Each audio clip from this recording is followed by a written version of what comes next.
Yeah, so Redshift, when they first founded, their purpose was basically create like Twitter and spread the arts. I went to their GDM as well as a few other people on Thursday. It's been consistent thing. They don't really show any evidence that they're working towards that pursuit, and they don't really have a large membership. Outside of the few of us that went just to see what was going on, there was about 2 GDM members, if I'm correct, that were not on keyboard present. Okay.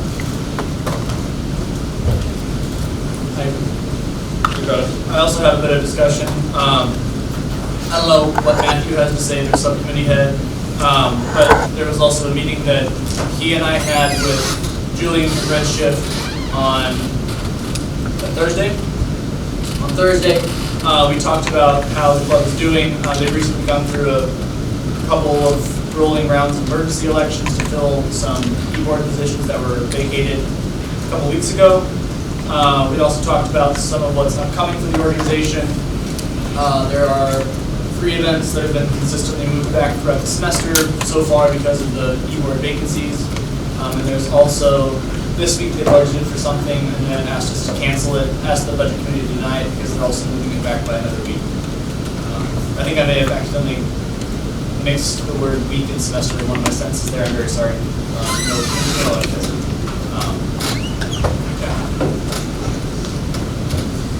Seer? I think I can speak to the most as to why I think that should be involved. So, if you didn't know, I was one of the members who helped bring the club back to campus. I actually used to be the vice president of Redshift up until about last time. So, Redshift's original purpose was to basically be an online magazine for the creative part of students, faculty, and professors. Last year when we were doing the club, we had a lot of big ideas and we were super excited. I was super excited, had a lot of hope for the club. But there was just a lot of conflict between the people of figuring out how we're going to accomplish this. And I think that without a following, it was going to be hard collecting submissions. So I personally thought that putting on events or hosted by Redshift was the biggest thing we needed to do first because we're trying to gain submissions for this club. And the first event and the only event Redshift has ever put on was probably our most successful thing we've done thus far. 30 people showed up. After that, nothing else happened with the club. I was pushing to try to get more events to happen, but I honestly can't even tell you why they weren't being put to fruition. It was just everybody had either lost the passion for it or there was just conflict around it. And I got tired of fighting for a club that I saw had lost its purpose and really wasn't going to be beneficial to anyone if we weren't putting on these events, if we were just going to try to launch a magazine with 10 pieces of art on it. So me, along with 2 other keyboard members, were just fighting for it to go one way and it wasn't happening, so we all quit. The following week, another keyboard member had quit as well. And I mean, if that doesn't tell you enough as to why the club should end, I just say this club has been here since last year and a lot of people on campus still don't know what it is. So that's all I have to say. Redshift, would you guys like to talk at all? In terms of our purpose, it is... Can you speak louder, please? Sorry. It's correct that our purpose is to host a publication and forward the creative arts at SITTV. It is correct that we felt in order to do so, we felt we should focus on first creative following through events. We had one event And this semester, we have not been able to host a successful event yet.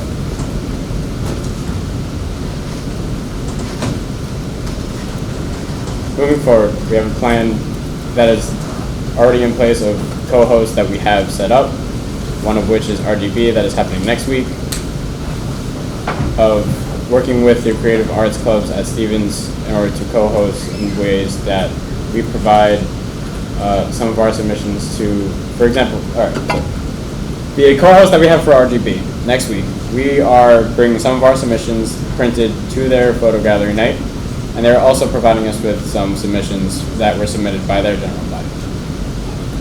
This is a pattern that we are trying to implement with a lot of other clubs. We've already been reached out to by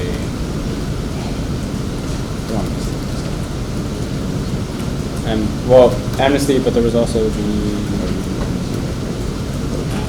think it was Poetry Club, and Poetry Club to also have co-hosts that go along with that form of sharing content in order to have a successful launch of the website with a good amount of content over winter break.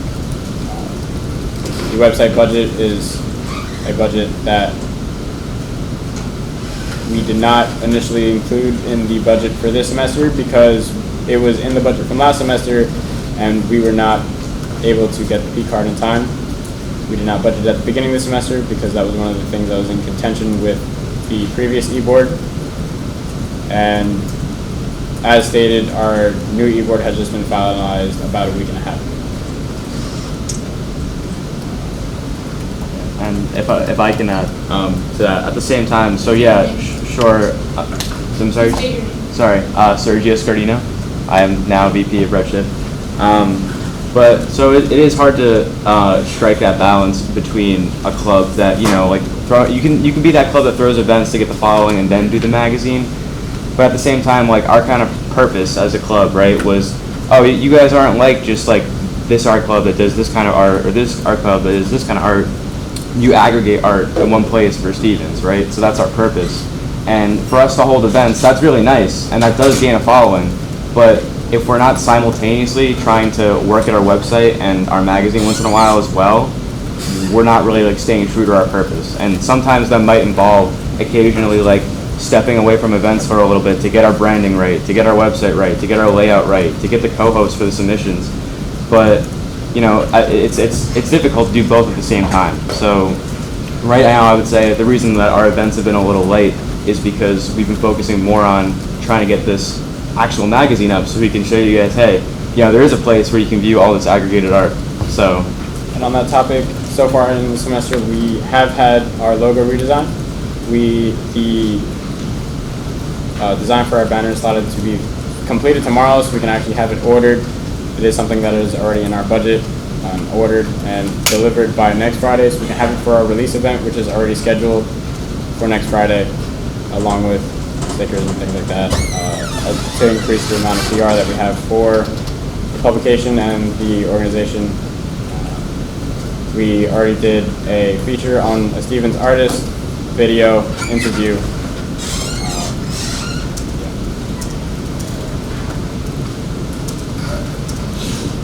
Thank you. Matthew, can you just speak as there's something we have? Sure. They just mentioned how their purpose, so I'm quoting their constitution. It currently says, "The purpose of Redshift shall be to publish work submitted by the Stevens community and promote creativity at Stevens. Redshift shall serve as a medium for student expression." It's possible that the best course of action after this point is to update their constitution, or if they continue to intend with this being their purpose to show that this is where they're going. When Dakota and Redshift had a meeting, one of the things that Dakota and I brought up, or I think Dakota actually mentioned, because I mentioned it to Dakota, was what's your status on publishing? We talked, and the majority of the meeting, what challenges seeing next semester as related to events. Everything was related to events, and so I personally feel like they're moving towards publishing. Second that.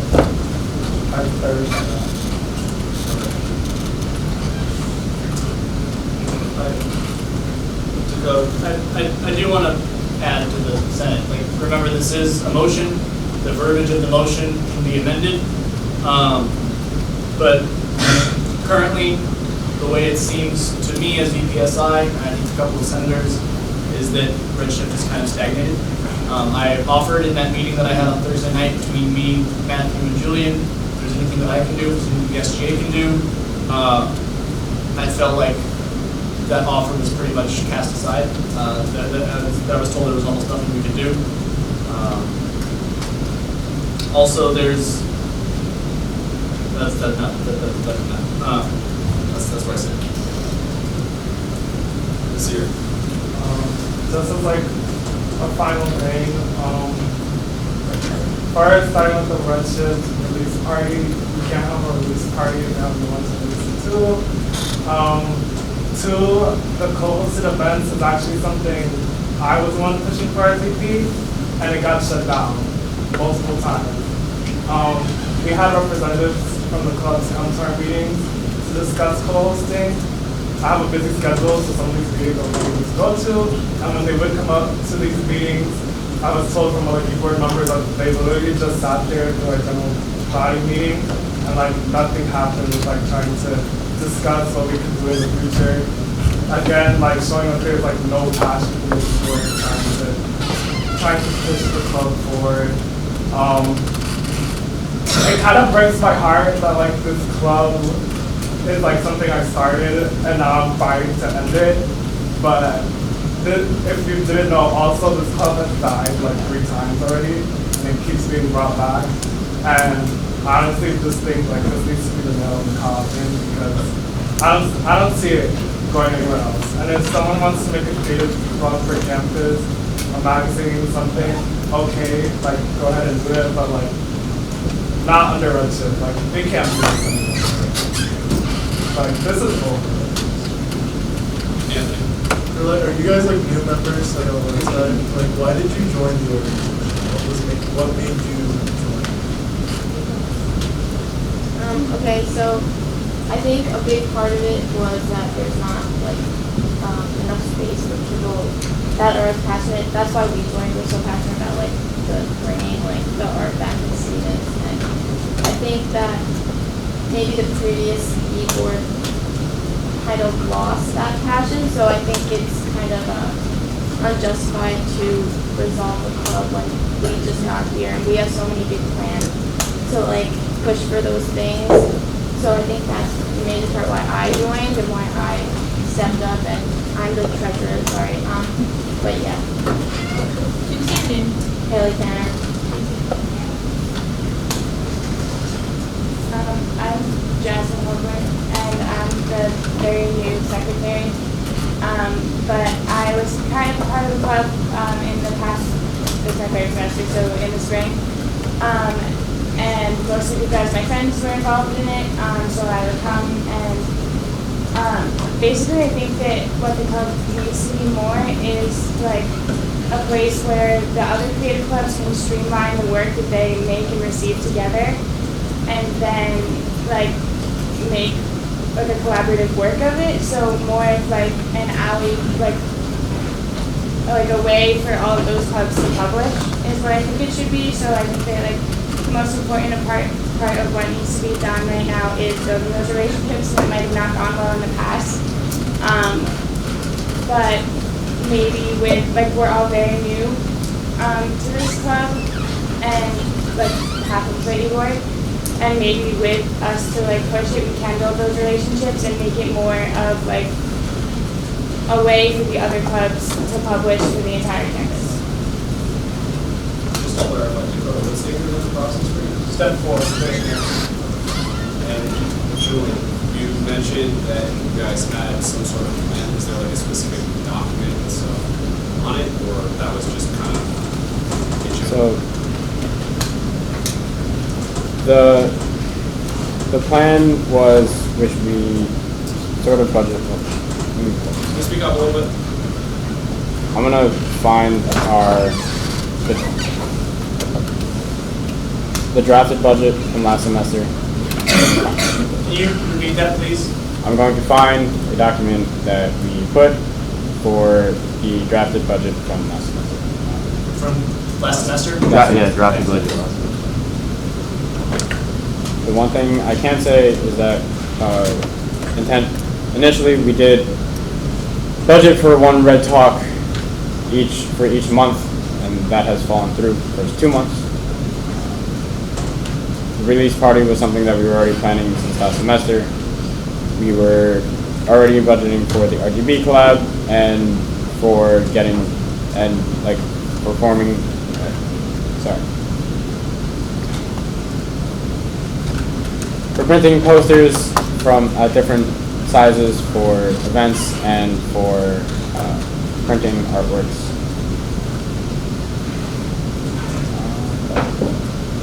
The biggest thing I do want to say is, at the time, I did not think much of the offer of help from Dakota, because at the time we were in a place where we felt we had a clear path of moving forward, and we still do, of working with the other clubs, namely RGB in the immediate future, to gain submissions and content for us to publish, and for us to begin work on the website as we were finishing up our branding and planning to release that in the immediate future.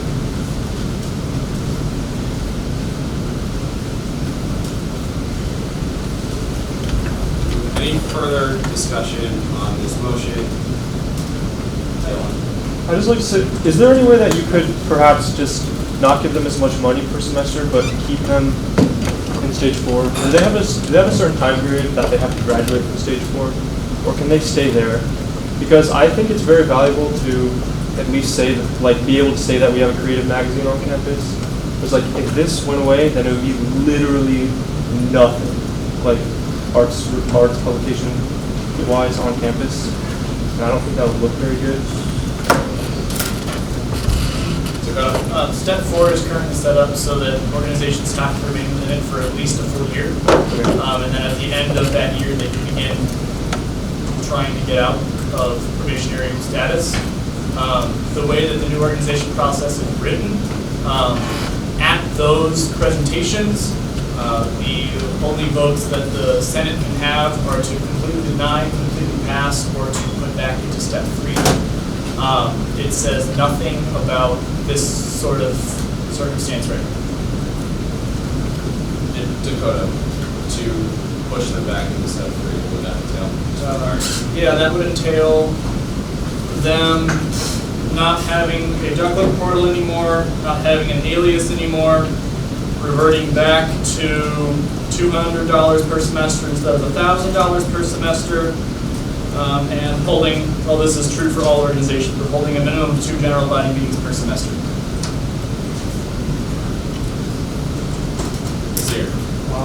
Just really quick, our budget, we need to use nowhere near $2,000, so it's just not enough. Because again, we have nothing. What else is what other stuff? We don't use the alias, so that stuff doesn't matter. The duck link, nobody shows up to the meetings, so we don't need duck link.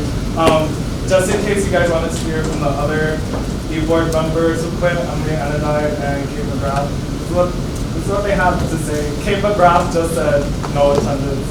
Emily Anadai said, Kate McGrath was the president. Emily Anadai was the person who gathered all the submissions together.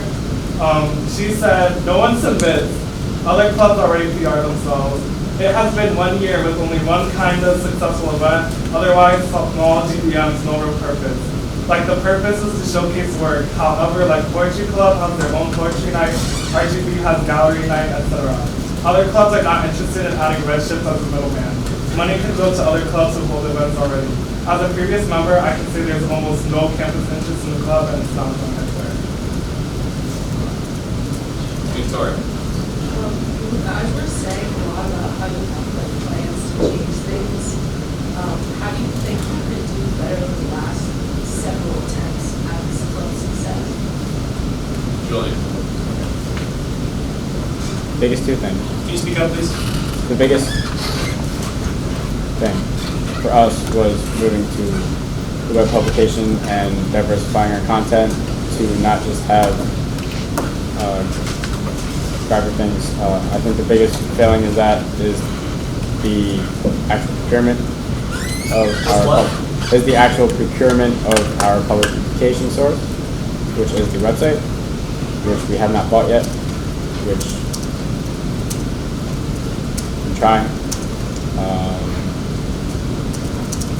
In terms of,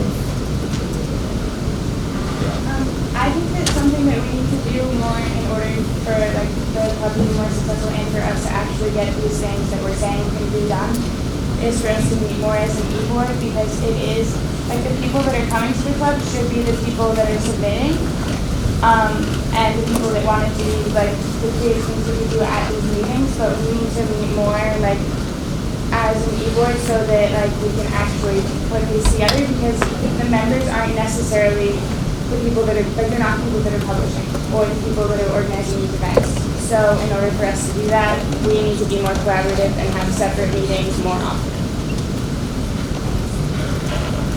Julie? in terms of the alias issue that Nasir brought up, the issue with the alias is something that I discussed with Dakota on Thursday, as our alias is currently also a list serve that I have been trying to figure out and visited IT twice over, and we'll be visiting them again this week. Yes. So I'd just like to add also, I think also what might be a big improvement is I guess the way in which we market ourselves as a club, because for instance I was talking to my very good friend Kevin Poley about submitting some of his visual works, and he was like, oh haha, how do I submit my videos to a print magazine? I was like, no, see, we are going to buy a website and we plan to be digital, so you can really submit to us anything you want. So it might just be a tweaking of branding and tweaking of the way we get out to other clubs, because you can't force people to submit their work. Like it's a very intimate thing to do, number one. And number two, if you don't like know the medium in which the thing you're submitting to is presented, and if you don't know much about it because you haven't even been inclined to go because print magazine turns you off, then that might be a problem that we need to address. So there's that factor too.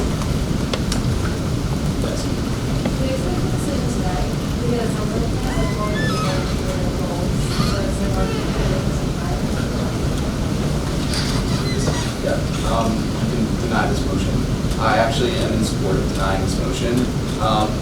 Something that Rami and I campaigned on is embracing like the arts that we have on campus. It's something that's super underappreciated. Like we have an amazing College of Arts and Letters department, and even though they may have not fulfilled their purpose under previous leadership, it clearly shows that they have a lot of passion for this. So I would love to see this continue. They might need to change their focus, and maybe this motion is just to help them do that. But I don't think that we should get them out of the RSO process, especially if, like Nasir said, they're not actually using the $1,000, and it really doesn't impact us at all. If they can really build up their following, then I think we should. And that's all I have to say. When they do try to go to stage 4, and that's when CSI can decide if they're not useful. But I don't think that it's for us to decide right now. They're in step 3 for a reason. Side note, them moving out of step 4 is a Senate issue, not a CSI issue. Dakota? I mean, I'm also of the same mind as Lucas. I don't know that I think these people, that Red Shift should be completely dissolved. I mean, there's obviously some work to be done. There's some changes that can be made. I think they've expressed the fact that that's going to happen. This is the motion we're in. Maddie? In terms of when I talk about 1 year is a very short time for to expect a lot of tools are not done academics. So I think that we should not resolve it, and if those year members didn't want to, not that they didn't want to meet, I feel like if they don't want to stay a little bit longer and work together as one, I think we need more, and we definitely will. We resolve tonight.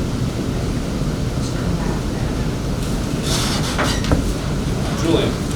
I do also want to point out that we have been fulfilling all of the good standing policies as of late. I have also met with Dakota twice in the last 3 weeks, as well as been to all the subcommittee head meetings, as well as communicated.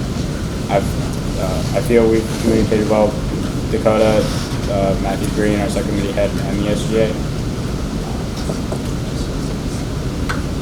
Good standing policies aside, you're not fulfilling the mission that you set out to do. So Yeah. so if you refocus towards that, then I think you should stay a club. If you're not going to do that, then it's not. Yes, I agree. Yeah, and that is our first priority of getting our publication up. That is the goal behind our co-host with RGB is getting content and getting our publication out there. Any further discussion?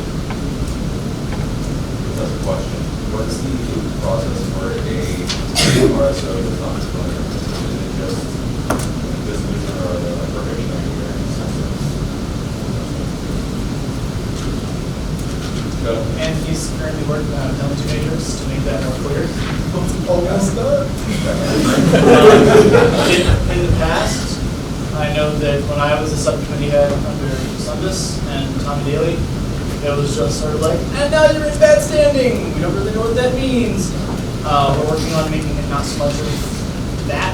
We actually took out the part of the bylaws that say you're put in bad standing because it wasn't clarified anymore with that.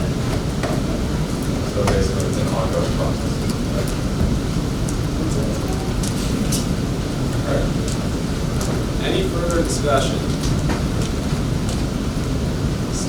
Is anyone opposed to voting? Tim? Before we vote, can we go over the entire motion again, just remind a couple of things? So to go over the motion again, quote, Mark, the motion was, I move to revoke the probationary RSO status of, to remove from the new organization process and to dissolve friendship. All in favor of approving the motion, please say aye. All opposed, please say nay. Nay. Motion does not pass. We are back to the document. Do we have any other organizations here with us today? Friendship, do you have any final questions for us and or discussion points? We look forward to, well, we thank you guys for keeping us on, and we look forward to improving our direction and trying to do what we set out to do because, you know, we're Stevens and we're not just STEM, and we're going to help show that. So, thank you.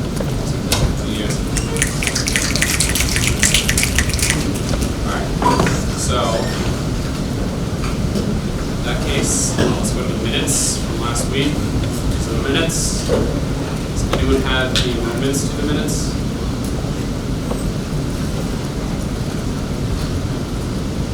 Seeing none, the minutes will be approved. Let's go to reports. All right, cool. Howdy, y'all. That went a lot better this week, so glad that the new meeting structure is kind of working. As always, please CC your district communication to sgaspeaker.stevens@gmail.com. For freshmen, write that down. It's on the slide every week, so if you never find it, just pull up the slides from last week. It's there. Any emails you send your districts should be CC'd on that. What else? Cool. I know a bunch of you were asking freshmen specifically about oversight committee. I sent an email like 2 hours ago about that. So that kind of has an update on what oversight committee does. If you're interested, on the docket today, we're going to be nominating someone as the freshman oversight representative. Currently on the committee, I head the committee, and then the current representatives are Matt Cunningham, he's on Andrew Bay for the sophomores, Mark Lipinski for the juniors, and Melanie Powell for the seniors. So if you're interested in that, make sure somebody nominates you. That will require a second. So if you want to be on the oversight committee, that's the kind of nomination process. Somebody will move to nominate someone. Somebody will second that. Once all the nominations are in, based on that basis, we will then have a vote from there. And before we vote, all of the nominees have time to go to the front, just say why they're interested in the position. have time for discussion or questions for them, and then discussion as well. Anyone have any questions on that? Cool. Okay. Additionally, fun stuff. October monthly updates are due soon. So Oversight is working on that right now. For senators that have been here already, submitted their update last month, please just kind of send us a new email. Just talk about what progress you've made, if there's any new initiatives that you're planning to pursue, if you're planning to continue any further with the previous initiatives that you listed.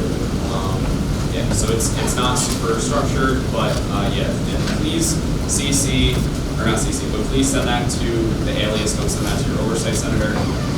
For freshmen, just kind of an explanation of what that is. Every month at the end of the month, you guys are required to send an email to the Oversight Committee just outlining what kind of initiatives you have gone for in the past month. I know you guys just got here, so that's not a huge issue, but just focus on like what you're planning on accomplishing over the next month.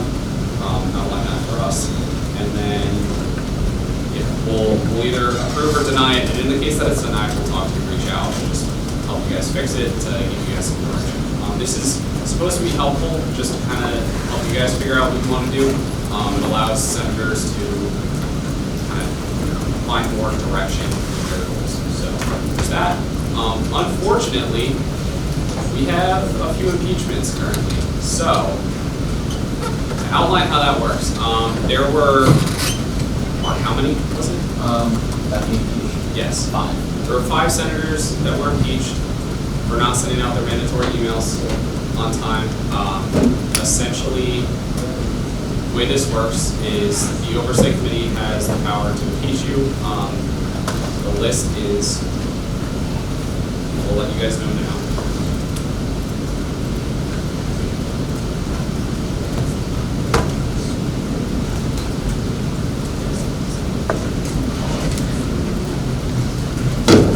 The list is Alan Best, Eddie Valdez, John Darlak, Elena Malova, and Jimmy Sweeney. So, essentially, the process for this, and Mark, correct me if I'm wrong, is that the Oversight Committee has impeached you. At the meeting today,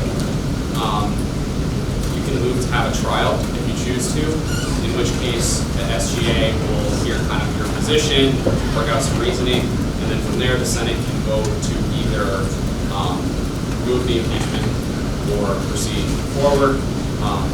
From there, the Oversight Committee will determine punishment based on the punishments outlined in Section 4 of the bylaws, I believe. 4.4. 4.4, thank you. And then that was also, if anyone's looking for the specific act, this was updated in the KHOD Act last semester. There's that. And then I believe, Mark, correct me if I'm wrong, those punishments will be voted on next meeting. Yeah, they're punishments determined by the website. So But they're not voted on. Correct. All right, cool. Yeah, so if any of you would like to appeal your impeachment, you can move to have a trial during discussion. Tim? Any question, trials, discussion? Yes.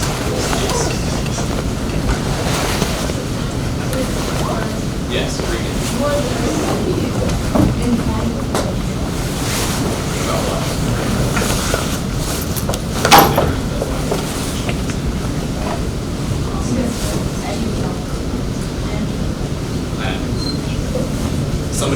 They can still have the trial today. Additionally,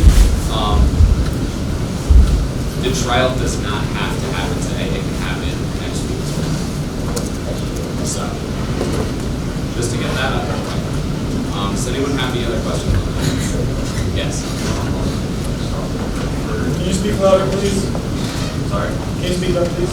Not for the impeachment process, but for district emails, you should get the BCC. Yes, please just forward it to, yeah, if you guys ever forget, that's fine. Please just forward it. We can see the timestamp on the email anyway, so in that case, that's totally fine. If you guys want to try to grab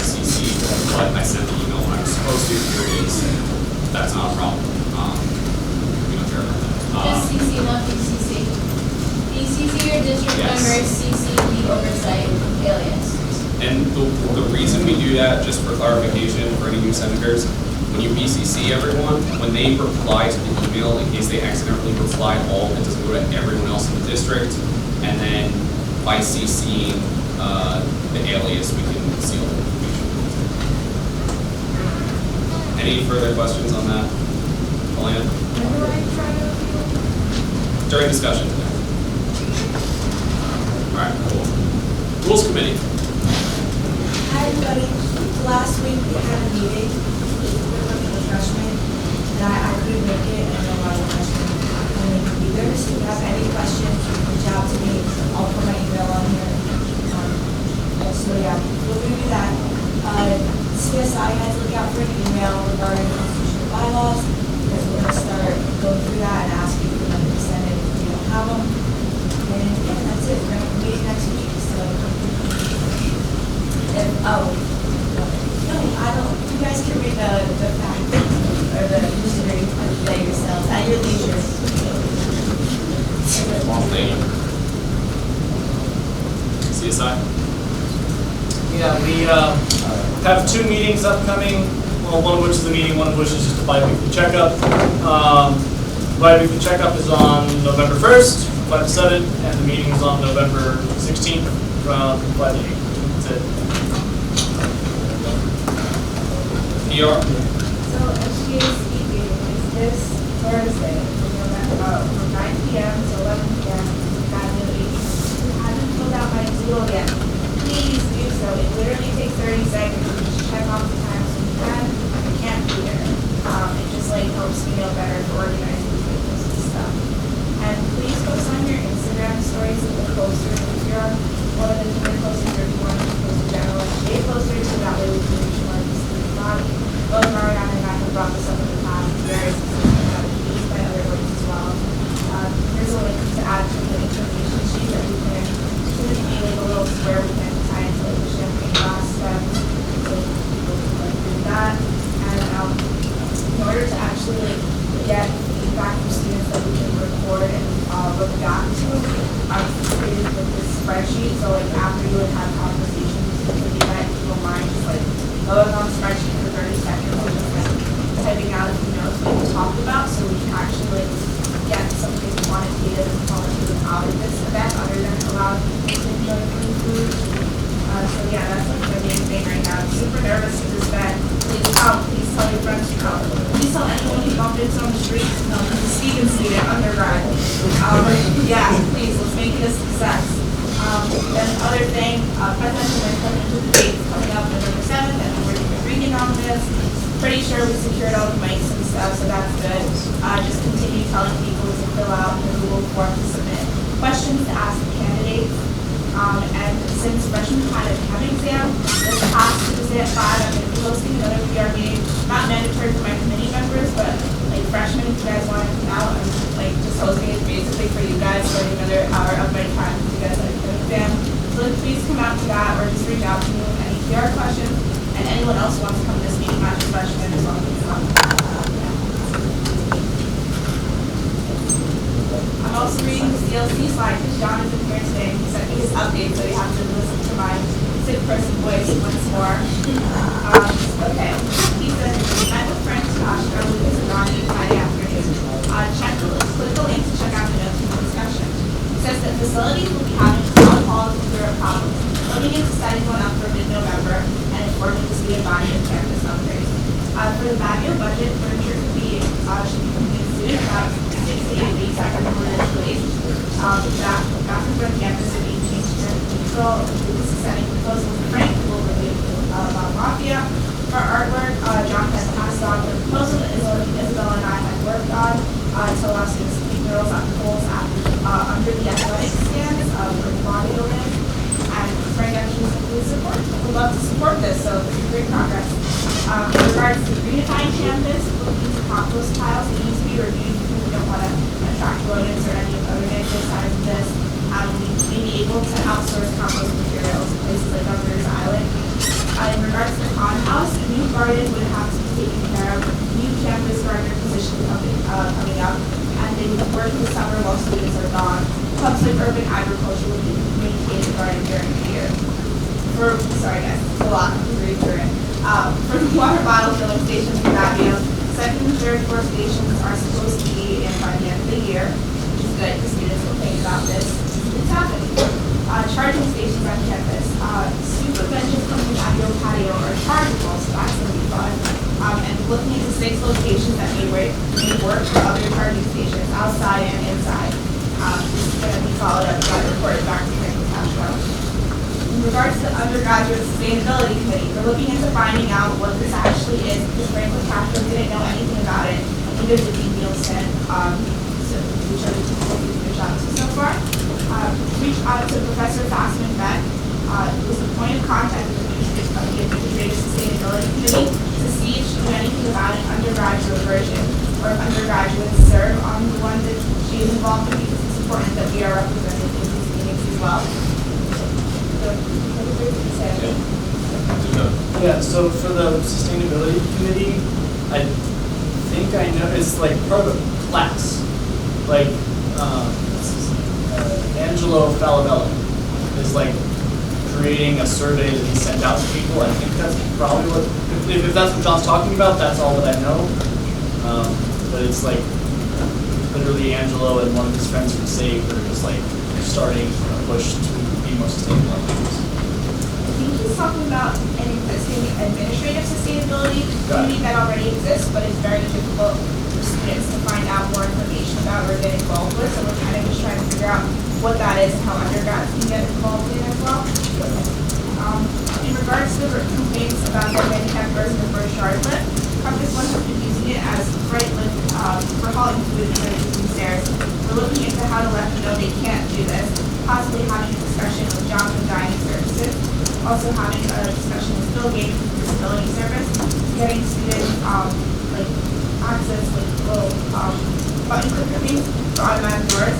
Also having a conversation with John Monson, the operations manager, to test the Burchard Lift, to use that with the remote as well, and reaching out to him. For biodegradable containers, there are cups that are made out of non-plastic material that decompose the waste and may be circulated around students in the future. This may lead into containers for food as well. And John's going to meet with Franklin Castro, the company that will produce these, to find out more about it.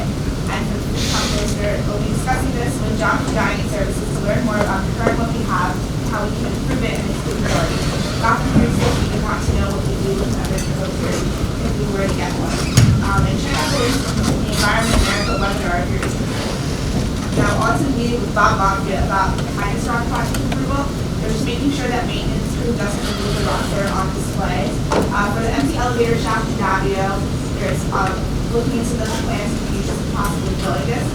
In regards to the lights in Baguio turning off before 12 study hours, this is just a matter of changing the timers. And for getting rid of the circular just Baguio space to be opened up. But it also has a lot of dining applications now, so no like particular plan for this.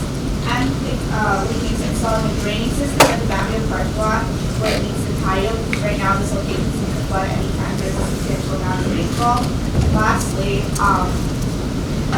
Matt Vaughn responded to John and said that the Baguio lights turning off earlier than we fixed soon.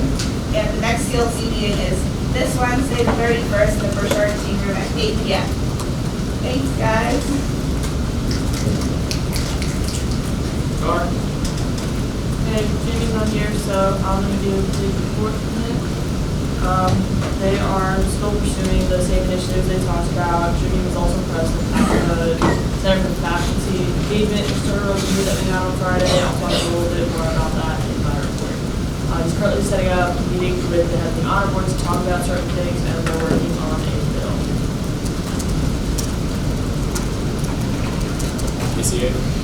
So for last week, we met with some more professors to talk more about getting improving undergraduate recitation, especially for freshmen and NTAs. For Biostrategy 1, that wasn't necessarily at NTA, even though he said he's open to the idea. They are going to reformat how bio recitation is for next semester and making it more group work as opposed to just going up to the board and getting yelled at. So that's an improvement. For info system, apparently the professor has no control over the lab, which is really surprising. So I'm reaching out to Brandon Griffin, the sports center, who's apparently in charge of all that stuff, and trying to see about adding undergraduate students there. We're also working on, as a committee, as well as looking into science curriculums. We're also looking at expanding the options for MPT 103 class time offerings for freshmen, so that, you have more scheduling flexibility. Business co-op stuff, sent out the survey, you did, but I hope most people did. And then tomorrow we have the ACA meeting, Babio 304, stick learning, because we're gonna have all the freshmen in there ideally. So yeah, it's kind of learn what it's about. Watching? Wow, that passes.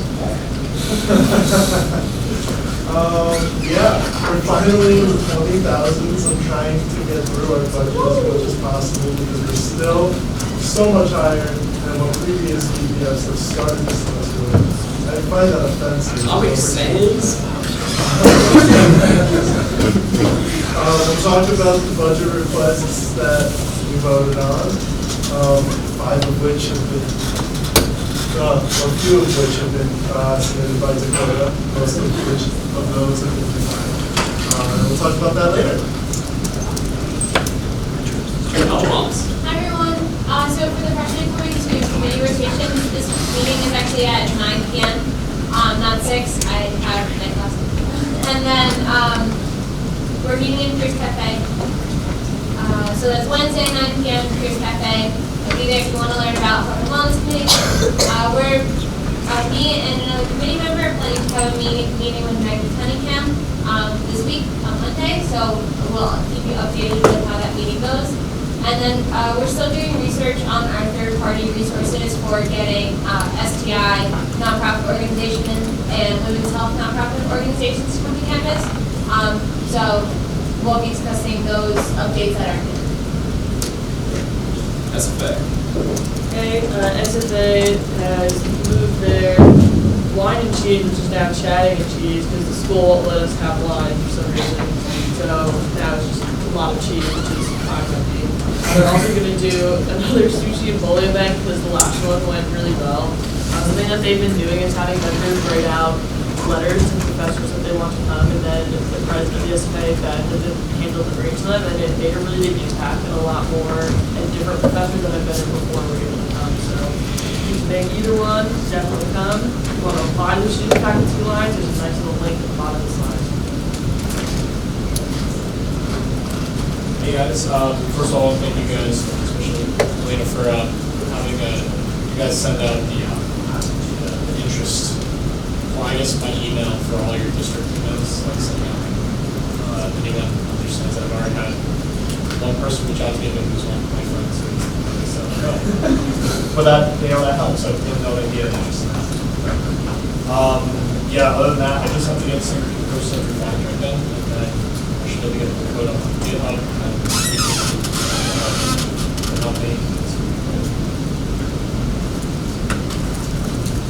BC? Hi everybody, so BC is starting the tree lighting setup on November 17th. So if you're interested, let me know. You can talk to me, the areas, make people better than stay off with their Founders Day Ball. We have a group of people that volunteer to do everything else, so they're going to be starting meetings soon to get that underway. For Tech Fest, we've got a lot of people on a list for options, so we're going to through that with the GPNs, and we're going to start sending out surveys to students. This week there is no meeting in Halloween, and for past events, there was Fall Fest this week, which I was on Wednesday. It went really well. It was cold, but I guess everybody had a good time. Avenue Q was on Friday. I actually went to that. It was really cool. Bill was there. So photos with the cast. It was HIPAA and some other schools. Keith Urban was yesterday, and then was today. Both had the amount of signups. There's upcoming events. There's Arcade Night, which is going to be Friday the 2nd. It's going to be really cool. It's going to be a game setup. And Chicago, which is on Saturday the 3rd. So sign up for tomorrow at 10 p.m. So definitely sign up.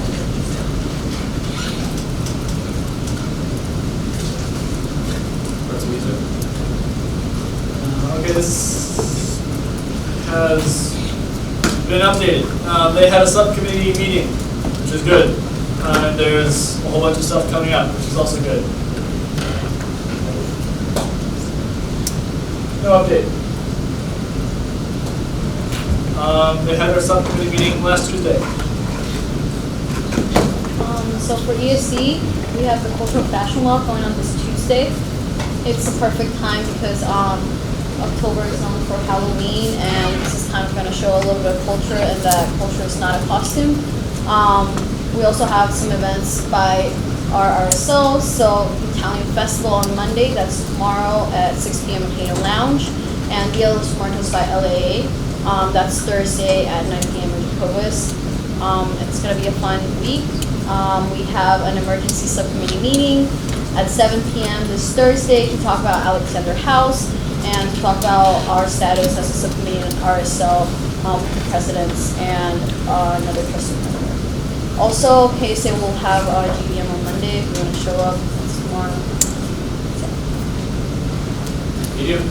Hello everyone, go to thestute.com/purge to get a digital copy sent to your inbox or submit a tip at thestute.com/tip. WCPR's mobile unit information, SITTV's YouTube channel.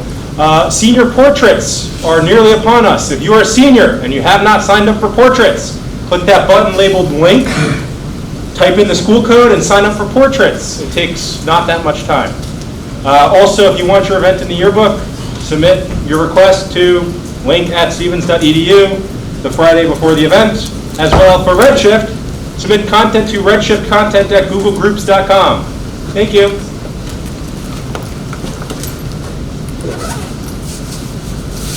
Professional Society. So had a subcommittee meeting last Monday. We discussed some things about, Alexander House and the scope of purge, all that good stuff. Telling my subcommittee to budget for easy buttons based off the budget committee meeting today. You'll find out more about that later. And upcoming events of the week. That's it. Recreation. Had subcommittee meetings last week. No important updates except continuing to be wary of John Baruzzi's involvement in NAS. Besides that, the current situations of events are happening on that board. Y'all should climb in costume on Wednesday. It'll be fun. So minor update, got some lot going on this weekend with NECA postponing their trip to the Met from last week due to the severe weather. And it's likely going to move to this coming weekend. You can contact their president, Nicole Duckling, for more information. And that same day, Newman is planning their monthly Catholic Underground trip where they go to Our Lady of DC in Manhattan. And you can contact the president for more information about that. It's basically just a mass adoration concert event that they hold each month.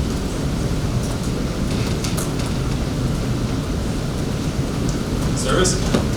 Go to the Out of the Darkness Walk. It's over. Everyone should have been there. It was great. Yeah, I guess this is no update because that was last week. And Ashley has replaced Nathan, but she cannot be here yet. Alright, so first of all, plan for your retreat, which is next Sunday, starting at 2 p.m. The itinerary is posted on the slide.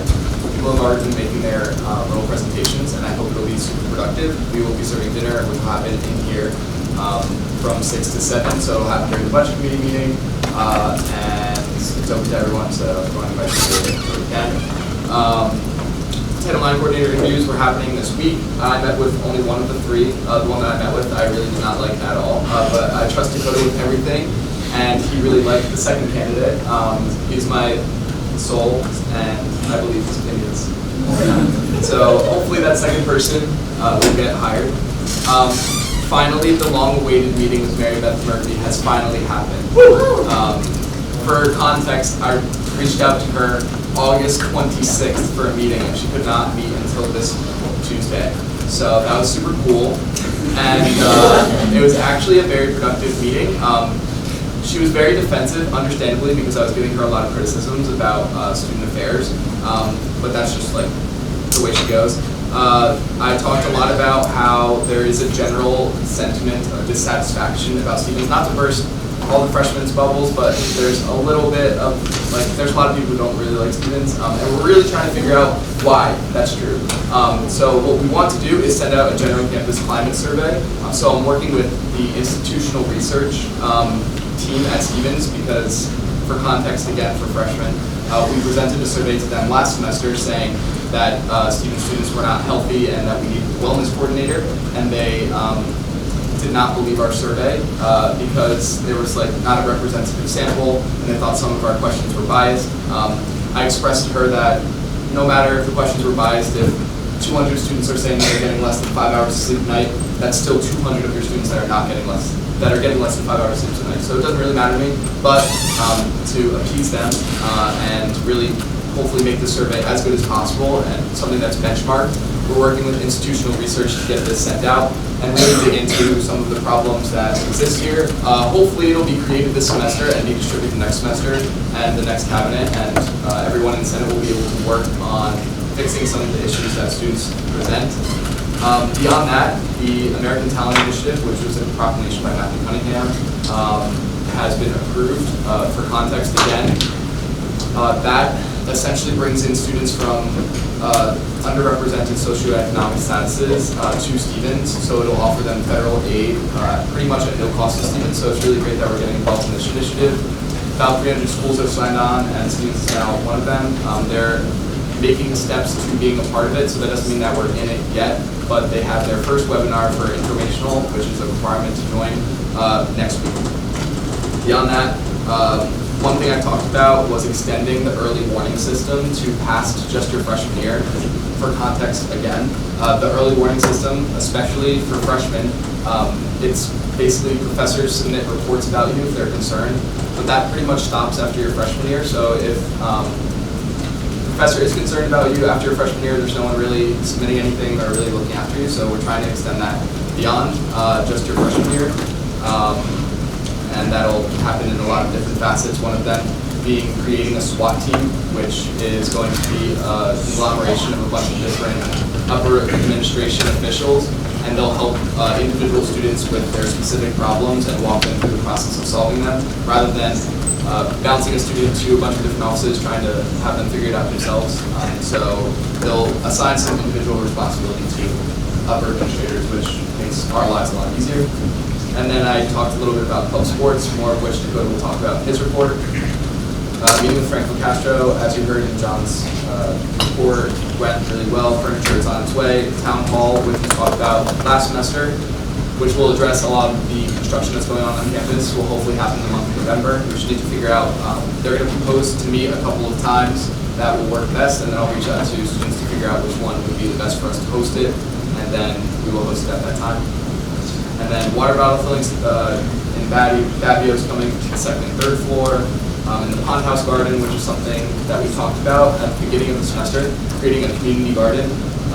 We're going to instead refocus and just sort of revamp what is going to be the back of the pond house. Right now, like I said at a previous meeting, and SITTV can arrest me if they want, I snuck into the pond house, little like construction area, and there's a really nice outdoor space there. And we can put in a lot of flowers and make it sort of a place for students to de-stress and get away from like the big, busy city environment. And that'll be right outside of the pond house, which is going to be the new home for the CAP Center. So that should be pretty nice. Mariana, I'm sure we'll talk about the Center for Faculty Engagement and Advancement Review. Park Retreat is Wednesday 2 to 4. Dakota and I will be handing out bags, so make sure you come to that. We bought a lot of candy, and you can get to visit a lot of different offices. And campaigns are afoot. If you want to be up with me, Guys, just a reminder, like, please stay off your phones. I know I've been pretty lenient with this, but, like, obviously, if you have your laptop out and you're doing this part, that's fine. But try and stay on topic with what's going on in the meeting. Helps the meeting go faster. We can all get out of here soon. All right, everyone. So I met with Maddie on Friday. I'm trying to meet telecommunication. I met with Maddie on Friday. Meeting with Melanie quickly after this meeting, and meeting with Lena on Tuesday. Speaking of Tuesday, like Lena said, since a lot of you freshmen weren't able to attend the PR meeting, Lena was kind enough to schedule another meeting, so please go to that one to learn about what PR does. So I talked about this last week. We had our meeting with the alumni. These 2 Wednesdays we had a break. Olivia asked that I put together sort of SGA updates for student body and what's been done, which I've done. I'm going to ask her if she thinks it will be better if we do that through districts and through an off-campus email. I'm not sure what she preferred.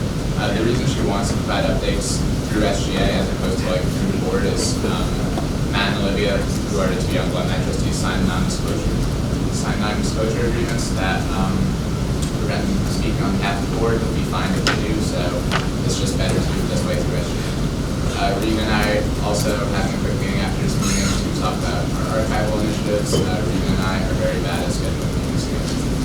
And Anthony and I had our financial health meeting with the entertainment committee on Wednesday. Anthony will talk more about the financial stuff we discussed in his report, I'm sure.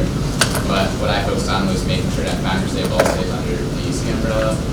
For those who are unaware, Founders Day Ball used to be sort of an SGA planned event, but now with EC being separate from SGA, we prefer that we fund Founders Day and have the EC plan it. The reason being, we just prefer to have all our large campus events planned through the country. So I stressed that to them, and seems they're doing that, which is great. I also told them if they ever need anything from SGA, they can also ask, trying to lower the amount of hate between us and EC. Matthew asked me to speak on his behalf of new business about his bill, which is still unread.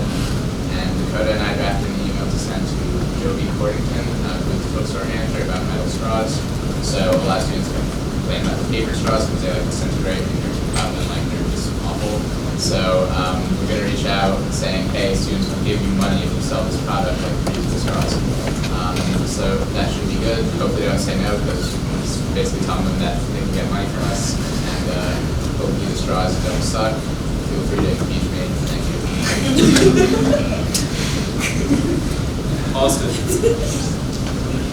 Austin. Put your phone on. Thank you.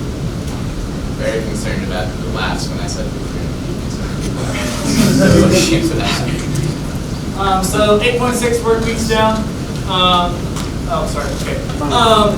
Like I said in the CSI slide, we're having temporary, more often CSI meetings. So step one of the organization process, we've met with 10 of them. The other 2 that are the same club still haven't responded. Of those 10, we have passed 4, 3 are still sort of in limbo. I know what I've decided, but student life is dragging their feet, and the other 3 were not passed. Jacoba's Purge and Storage Wars, there's been no update. Except for the fact that we passed a budget through the Senate Budget Committee, and by passing it, I meant it was denied. And then interviews, like Lucas said, there was Title IX this past week. I was our Title IX coordinator, essentially Christy number 2. Christy number 1? Christy number 2. I really liked one of them. I thought that one of them was pretty mediocre. I thought that one of them was no. So I made that known, and I hope they listen to me. And I was the only student that was there for all 3 of them. And yeah, other than that, pretty good. This upcoming week, or maybe 2 weeks from now, I don't remember. 2 weeks from now, the new diversity educator positions being interviewed for. There's going to be again 3 people, and I have signed myself up for both the lunch and the presentations for all 3 of them. So you guys are there. With respect to club sports, Lucas mentioned it briefly, but the person who's in charge of like the committee for club sports improvements has sent out the form. I personally don't really know if many responses have been gotten back, but I have asked Allison Clark, who's that subcommittee head, to send it out again to all the presidents and asked all of their team members to fill it out as well. And then also the quote of the week is from John Marizzi. And it's when he was asked about like where he keeps all of his rules and regulations for club sports, and it was, or for recreational sports, I don't remember. It was if I don't write them down. If I wrote all these rules down, I'd have a book this big. Which I was like, yes, and you should have that book. I wasn't there at that meeting, so I wasn't able to say that. But that's the quote of the week, and thank you.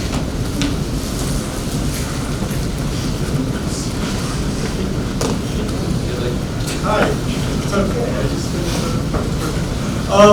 so yeah, there were 5 budget requests from the SGA asking for funding for the SGA. So that's always fun and confusing. There was an emergency AFR that occurred yesterday that was voted on at 7 p.m. I was supposed to notify the Senate in 24 hours, so that was close enough. And yeah, I guess I should talk about it. So essentially, they made it to step 4, so they're allowed more money. They were supposed to have a tournament today. They requested like 2 weeks ago for their budget to be voted on last week in the Senate Budget Committee meeting. But since they don't have a document portal yet, they couldn't submit it through that. And so they just emailed it to me, completely lost it, completely forgot about it. And they emailed me this week and they were like, hey, our tournament's this Sunday. And I was like, oh crap, this is my fault. So I was able to get them a P card today, and I was able to, we were able to deliberate with the budget committee yesterday via telepresence on my data board that I used last semester. And we approved them $170 for food and drinks and prizes for the tournament. The tournament was to raise awareness for breast cancer, and they had it today, and it was super successful. That's my notification for you. And then Alan today, stepping down from the budget committee. I think I almost cried. He actually started on the budget committee when I started as VPF last year. He was like my first official appointment, and now he's got to leave. And then Christian joined us 3 weeks ago. Not nearly as sad because I remember him, but he was an asset for those 3 weeks. And he wasn't able to come today either. Like Rami said, we had the EC SGA meeting. EC is thriving, apparently. I was skeptical at first that they weren't going to survive after they left us, but apparently I was wrong, so they're thriving. They're also going to spend less money than they were allocated this year. They usually go over budget every year, and they're not doing that this year, so they're very proud of them. Tree lighting looks like it's going to be about $5 grand cheaper than it was last year. That's because they're able to reuse most of the lights. They wanted to buy another ginormous Christmas tree that can't fit anywhere. And Tech Fest, they were given an initial list of artists. That list, when I say it's big, it's got like 100 to 200 artists on it, so it's not narrowed down. It was just like, hey, this is how much money we want to spend, and like their agent just gave them every single like artist that was under that amount. I was also floating the idea that since we have so much money, we could actually spend a little bit more money on a headliner to get like a more known person. Like T-Pain was fun, but I want to go a little bit bigger. Someone that's not over 15 years ago.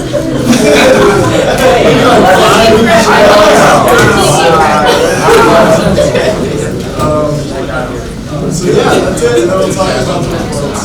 Yeah.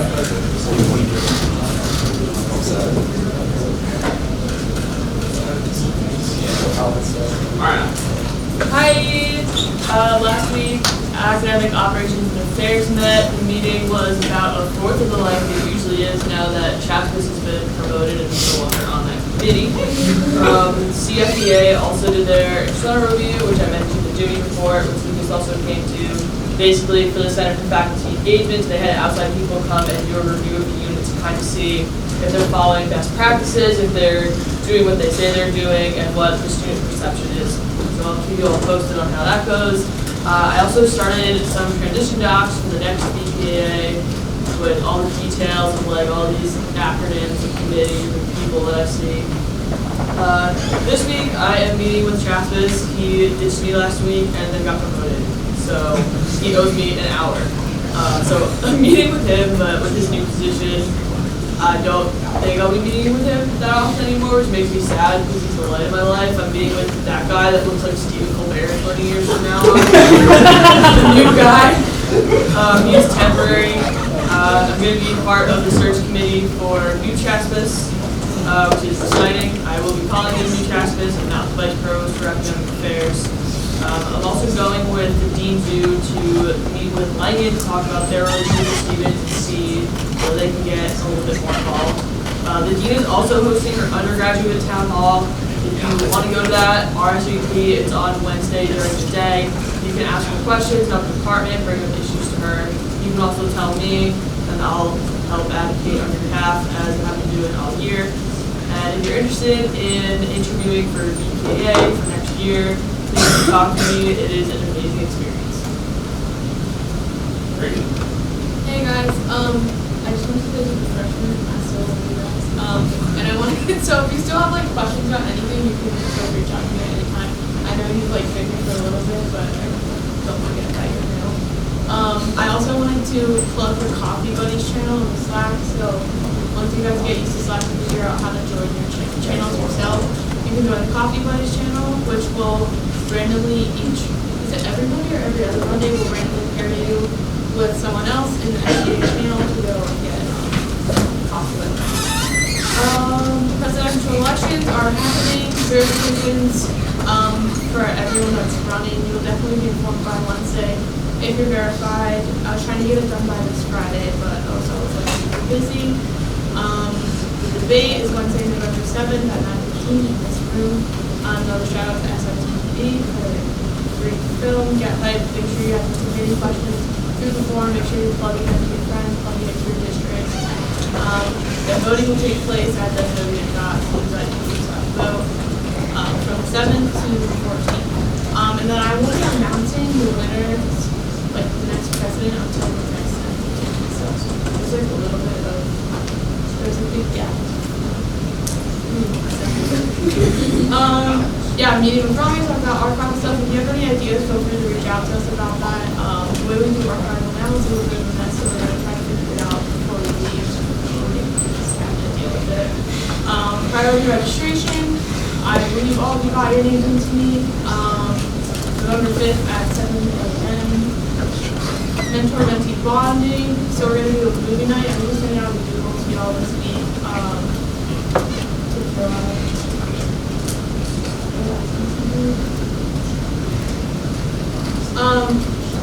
So I'm just gonna address this problem. I think there was like 5 senators meeting early today.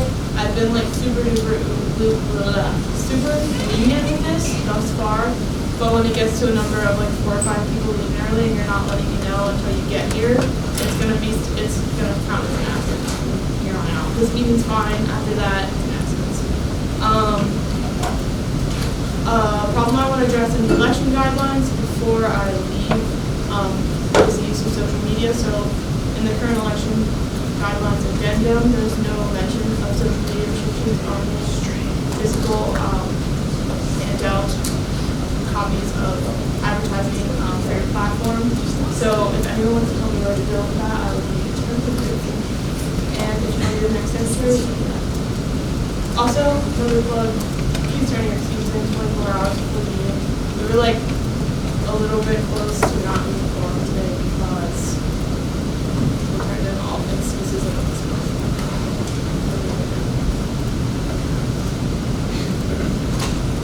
This week's parliamentarian tip is about the motion for the previous question. So, contrary to popular belief, the wording of the motion is, I move the previous, not to previous, which is crazy, I know, but that's just how it is. But at the same time, since this motion doesn't actually propose any specific thing, it doesn't really matter what you say. So you could say, I move to close discussion, or I say we vote, or can we just freaking vote already? And then Ryan has to understand that these are all essentially motions for the previous question. And what this motion does is that it just immediately ends debate, and you have to vote on the motion. And it takes a 2/3 majority. Woo!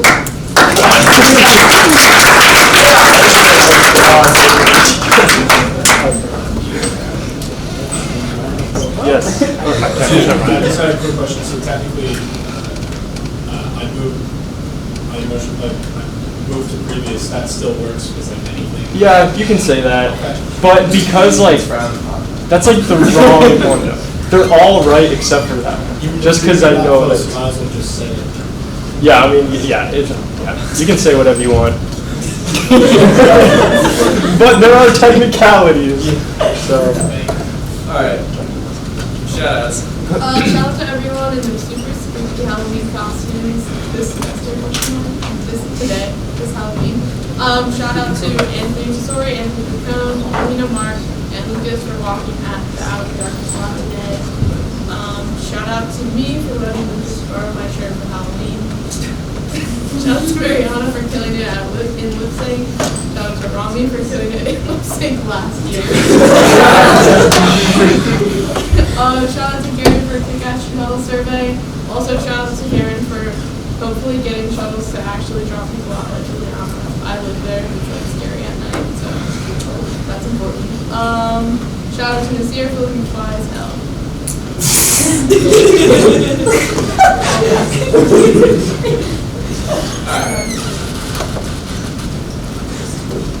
Elena. I move to put the recommendation to the budget committee. All right. And Tom.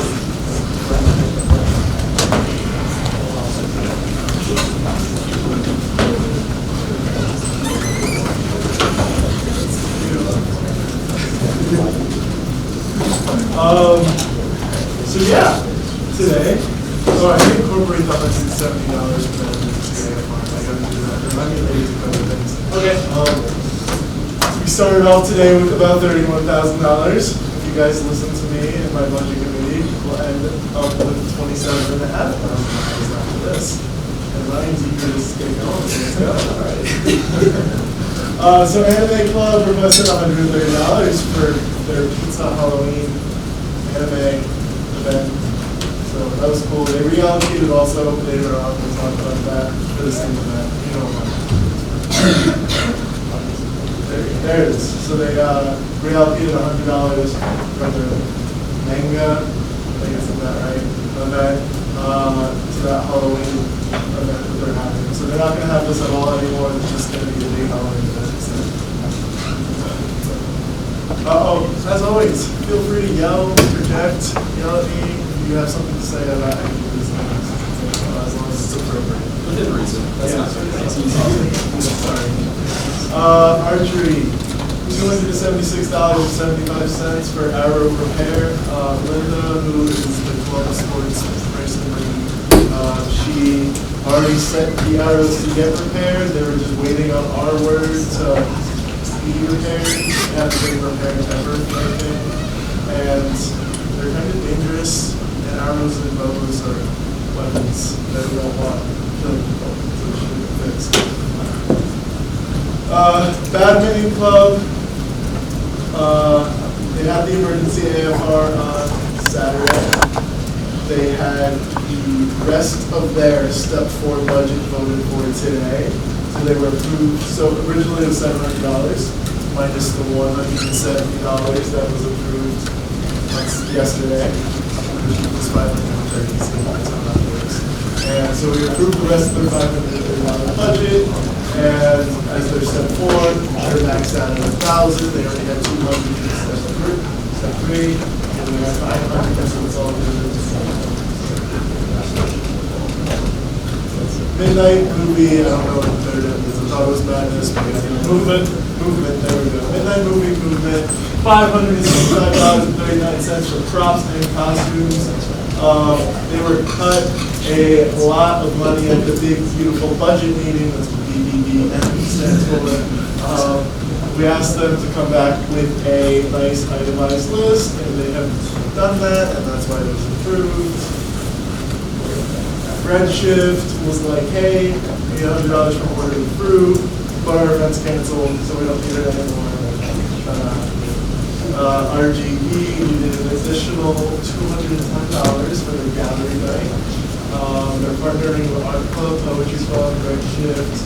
We needed an additional 50%, so they already had $420. So they'll have $630 for the event, and it looks like it'll be a really cool event, so we approved it. The SGA requested $14.79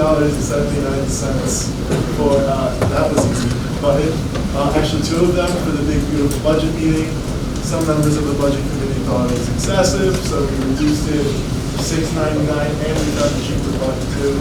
So we only have 1 button, and Dakota submitted it, so if you don't like this, please go ahead, it's not me.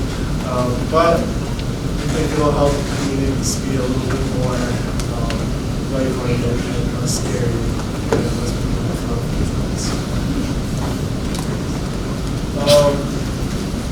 Dakota wanted another item, megaphone. So apparently some senators don't speak loudly, and we thought that they needed some assistance. And I was like, maybe not. And then the budget committee agreed, so we did deny this one, gave them this button, but no microphone. Yeah, on that note, just to interject, If I'm not telling you to talk quieter, you're talking at a wonderful level.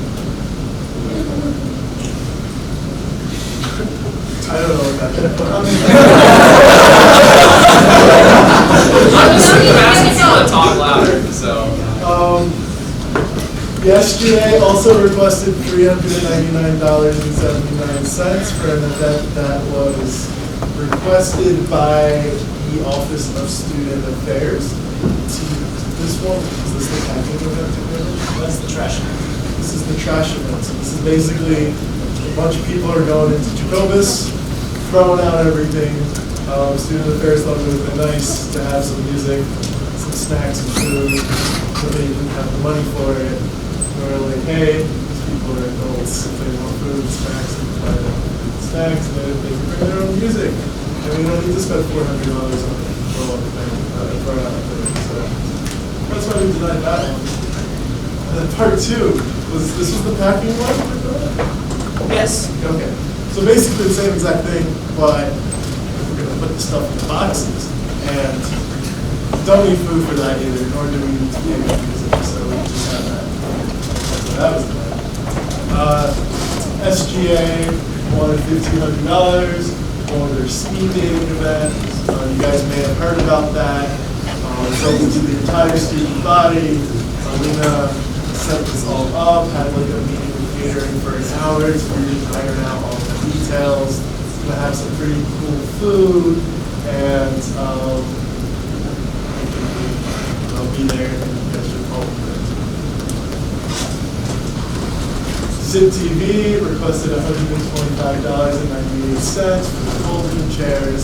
They wanted 8 folding chairs. It was an obvious yes vote. Everyone voted yes except for me. Just as by SITTV. So that passed. SITTV also, instead of using the tablecloth that they use to project stuff onto the screen, that was appropriate for an actual projector screen. And the entire budget.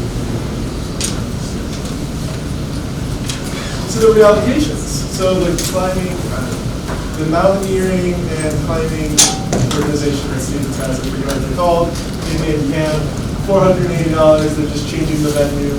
They couldn't get to one place, and now they wanted to place in Manhattan instead. So it's the climbing and mountaineering. Yes. Association. A place they're not going to anymore. It's part of the Sawbunk Mountain Range in New York. Okay. That. Okay. Next, reallocation request, Stevens Hobby Robotics. They didn't account for shipping and anything that they were going to buy, so they didn't need the money. Also, the Echo that they were going to buy went down in price by $10. So just push that towards shipping. Same thing with shipping. Forget where it was coming from, but stopping for it. They just did it in 3 separate requests. They did it on one, but I appreciate it. And then the transfer student association wanted $206, but they already were allocated for an event that cost $600. I forget what that was, but now it's just going to be like board games and food and builders before it gets demolished, and they will be rolling the rest of that money. It's $419 back to the SGA. That is all. Anyone have questions? I thought of Jackson Street, I go into the courthouse a couple of months ago. Just don't mention How big is your projector screen? I'm sorry? How big is your projector screen? Well, it covers the entire wall, so I'd say at least 120 inches. I can well, it is 100 inches. It was $19.99, and the return is eligible through November 1st. How big's the one we requested? It's in the link somewhere. It's on the slides. We're looking for it, but you're going to be faster. Something, you just copy and paste the link onto the slides. Toss it in Slack. I have it up.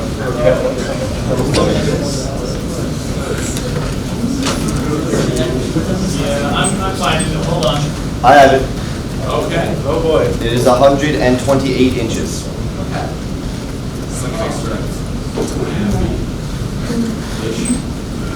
In general, anything linked, Wait, how much is it? Oh, that's the big one. That's the 228 inch on that. I was actually wrong. Turns out it's 228 inches. Got it. Does anyone have any further comments? No one wants to ask why we got a budget for the budget committee? That's what my means, man. There's a person. Why did you get a budget? Because, do you want to explain? Yeah, sure. So, in order to not only like boost morale at these meetings, but also to make it more clear when it is that the budget committee, to itself, but also the organizations that are there, have finished discussing an individual budget, Anthony or I will be able to. That was easy at the end of every budget. It's really for efficiency's sake. Are we gonna change the accent every time we hit it? I mean, it's an option. We haven't really discussed that yet. It's just that was the cheap one. It was brought to our attention that that was always the This is out of order. I figured a good discussion.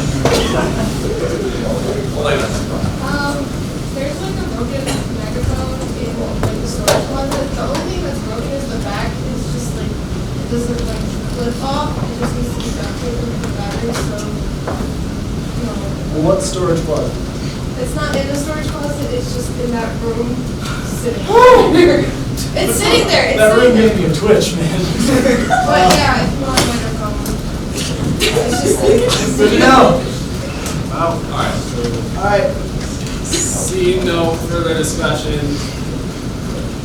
we'll now vote. All in favor of approving the recommendations of the budget committee, please say aye. Aye. All opposed, please say nay. All right, motion passes. All right, Mark. I move to read resolution S18-006, the vacancy election expansion. Yeah. Mark? All right, so all this pretty much does is let us reopen vacancy elections if the Senate chooses to after they're not filled after the analysis.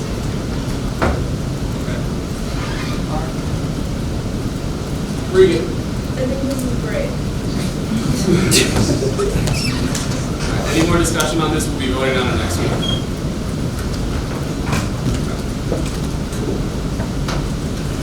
Back to the doc. Liam.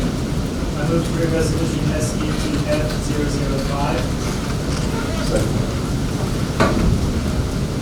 Okay, so what this bill basically does is, I know we have a long discussion about emails and why senators don't send out emails and how they send out emails.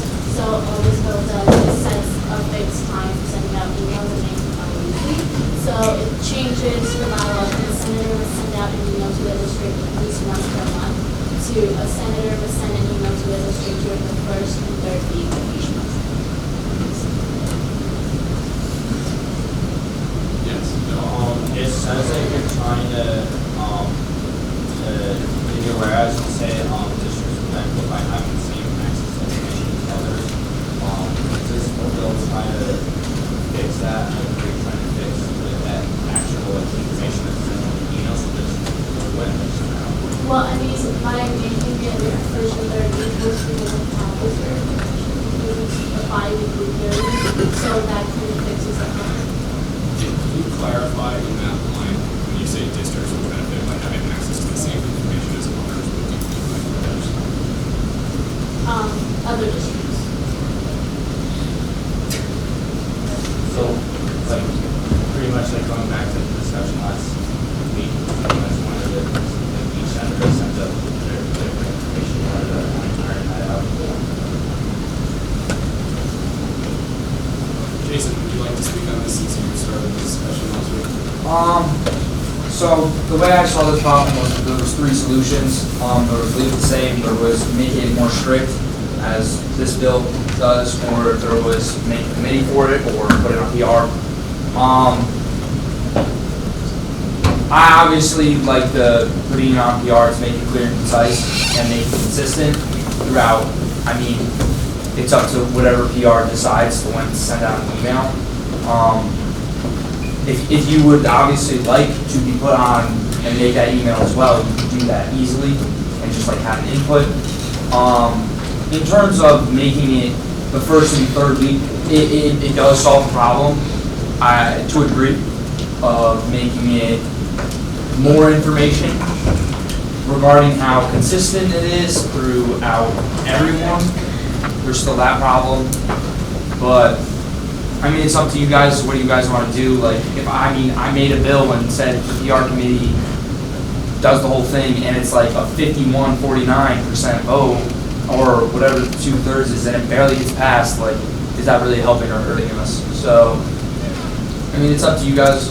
What you guys want to do with the emails, in the direction that you guys want to go in. You guys know my opinion. This is one of the solutions that is a potential. Are we voting on this week or next week? This is just a reading period, so this could change. I would like to just point out at this time, if your goal is to just make it 2 emails a month, if there's no update in the first week of the month, but somebody has to send an email, I think that's interesting. Additionally, I would also like to point out that we have 5 senators up for impeachment currently for not sending an email that, and this is something that's already in our bylaws, that if Alina and the PR committee mandate to be sent out, you have 72 hours to do so. So just keep that in mind. Rami? I just feel like this isn't debating, this is the time just to ask questions. Regarding the bill, we're limited to 5 minutes. That's fair. Do you have any more questions? Bill? For clarification, first and third week, is that like around the first week, or does that work? Like, whenever you get the information, it's basically bi-weekly, but it should be the first week. so like Monday to Friday?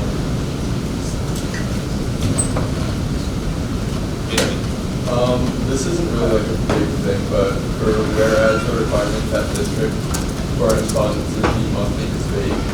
I don't know if they're necessarily vague, but it's just a broad amount of time. I think the vaguest part about that is what constitutes a month.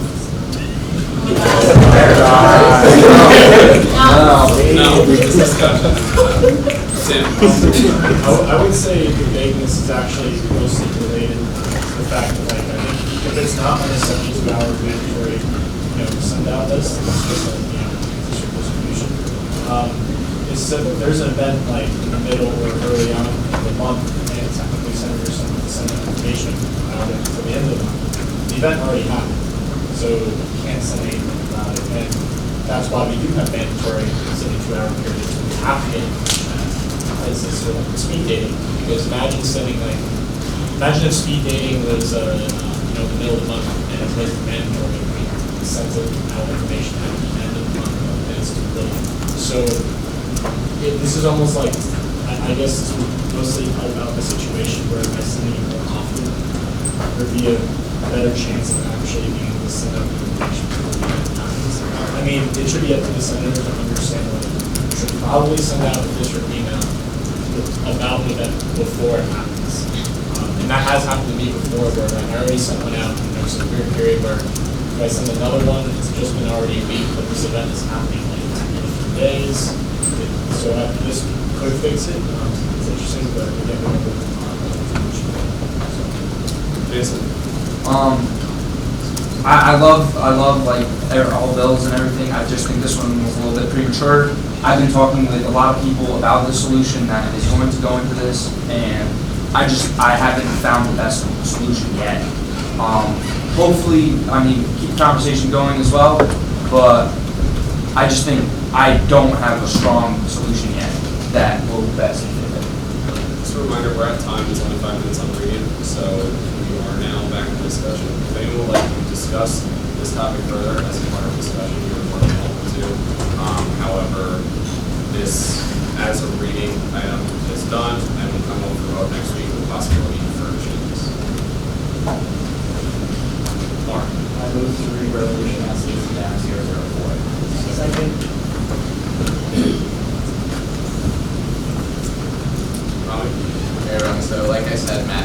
sent me something to read on his behalf. He's calling it a monologue. So, it's for Matthew. Hey everyone, I'm sorry that I couldn't be there. I hope you all are having a fun meeting and voted to approve the budget committee recommendation for the big microphone. In regards to this resolution, I hope we can speak more about it next week when it's up for a vote. And I also hope that if any of y'all have questions, you'll reach out to me over Slack, by email, or by handwritten letter. But while I have Rami under my control, let me address a few things regarding this bill. One, this is not the first time that the SGA has tried creating a committee regarding municipal affairs. In fact, last year we had an ad hoc committee on municipal affairs. It led projects like Project 1870, which was intended to promote participation in the democratic process. That committee last year qualified municipal affairs without a self-participating. The committee I am proposing would be a participant in government and community affairs and be an advocate for student government and the student body itself. Two, so what does that look like? Here's an example of on a local level. As many of you may know, this Tuesday the Hoboken Planning Board will vote to approve Stevens' application for 2 21 and 19-story towers replacing the codes and heating poles. The Hoboken Planning Board and Stevens have met a few times to discuss the application, and so far it is very likely that the planning board will approve the application. However, at planning board meetings, the planning board has consistently wondered what do students think of this project. Stevens students think that these towers are necessary. Well, since I tend to be the only Stevens student at Hoboken planning board meetings, real quick, I go to all heads scored toward me, and both Stevens administrators and planning board members expect me to speak on behalf of the student body. As Stevens continues to grow and develop, and as Stevens continues to attract more community leaders, it is necessary for an SGA committee to be established and to be prepared to speak on behalf of the student body and these types of settings. 3. But this committee would extend beyond local level government affairs. At the state level, recently a bill was proposed in the New Jersey legislature that would require all public and private colleges to publicize their Title IX investigations on their school websites rather than having them operate in a confidential manner as they are done now. The bill gained a lot of traction, largely because the committee believed that students wanted Title IX investigations to be a public process. However, unless I'm completely mistaken, students do not want Title IX investigations to be public. It would be a task of this committee to work with state representatives to ensure that these lawmakers are aware of the beliefs and concerns of students, provide that the committee first receives approval from the Senate.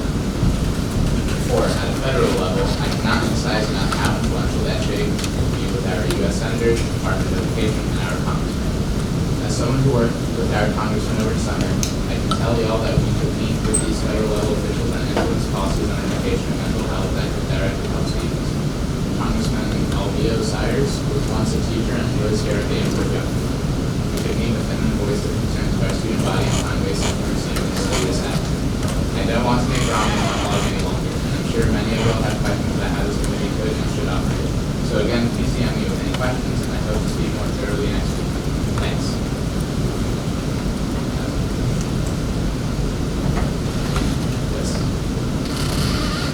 I helped my high school develop a program to connect students to local literature. And part of the program was working with a representative from my district, and he was completely on board with the idea of getting students more involved, especially because representatives very rarely actually hear from students. So I think this kind of outreach with local officials, even though all the way up the ladder, would be extremely beneficial. Again, reminder, we're in the reading period on this, so all discussion should be for clarification and questions as to points on the bill, not discussion on the merits of the bill proclamation. So, I don't know if this contradicts what you just said, but do we usually make ad hoc committees first, or do we just go right into actual committees from? Would it be easier to just like ad hoc committee, test it out, see how it goes? that is a possibility. Mark, do you have a point? Yeah, just Matthew wanted me to emphasize that he was going to be here next week, so he can answer more questions. Does anyone have any more questions on this? Obviously, Matt will be here. Seeing none, we are back to the docket. Leah. move to elect a freshman senator to the oversight committee. Cool. So, the way this works, I kind of stated this before, anyone can nominate someone. The committee has to be a freshman senator, and as long as somebody seconds them, their nomination is validated, and then at the end of nominations, you will have everyone talk, answer questions for each of the candidates, have them leave, have discussion on all the candidates, and then vote. So, does anyone have any nominations? I nominate Jason Buck.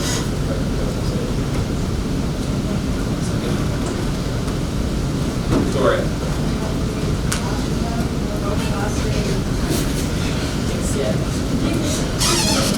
Okay, second on that. All right. Parker? I nominate Alker, freshman, oversight. Okay. Alan? I nominate Lee as a freshman senator to the oversight committee. Okay. All right. Do we have any further nominations? Seeing none, Jason, would you like to come up and talk? You do? One more nomination. Oh, there's another one, yeah? Nomination? Here, I'll do it. I nominate Jake Miller for freshman oversight. There's no more nominations, just check. Speaking out for all of you. Okay, Jason.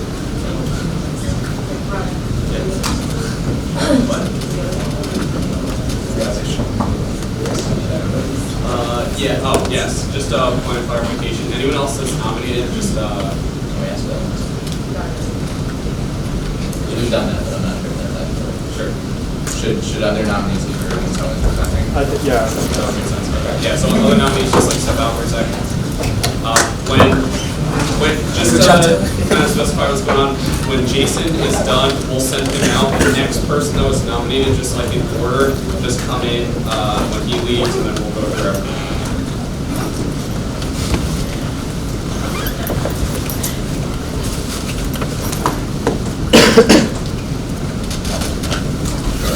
All right, so I'm Jason Buck. I'd like to be on the freshman oversight committee.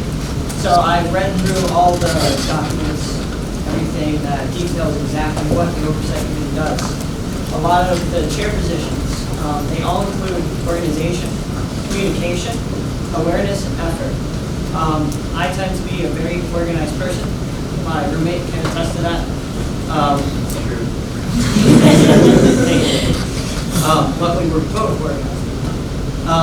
For communication, I like to say that I'm good at talking to people, kind of getting in touch with people, making them aware of things that are going on, things that are happening. For awareness, I actually pay attention to meetings.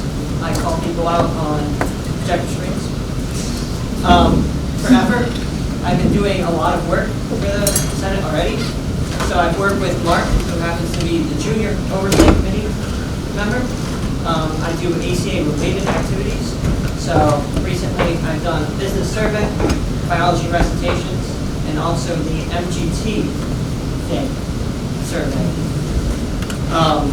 I also actively sought out Matt Cunningham, who is the sophomore oversight committee member, and I sought him out to talk about all the work he's done. He rewrote a lot of stuff, for lack of a better word, last semester. A lot of the official documents. I feel like I'd be a really good fit for this position. I hope I get elected or confirmed, whatever it is. Still working on terminology. Thank you.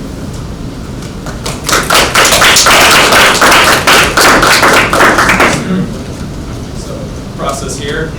Anyone have any questions for me?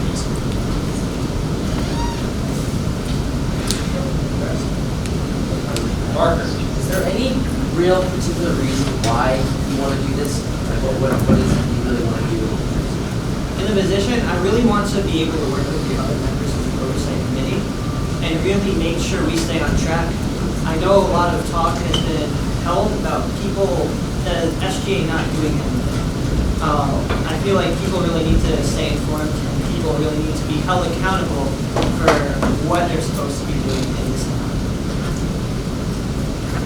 Do you have any great plans to, I guess, improve on making people more accountable in terms of responsibility? I don't have any current plans. We already have, as you heard, the impeachment process.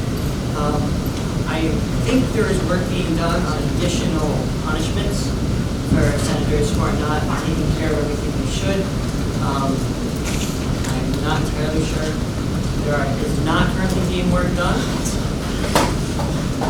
Work can be done to create these punishments rather than just being set up for impeachment, saying, oops, I screwed up, and then coming back. There are punishments outlined that the Oversight Committee can do, such as not allowing people to talk in committee meetings and stuff like that. And that's only if the impeachment process goes through.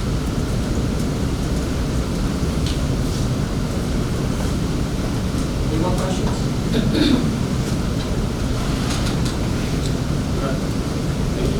Thank you. Should I send out someone? Yep, send someone. Okay.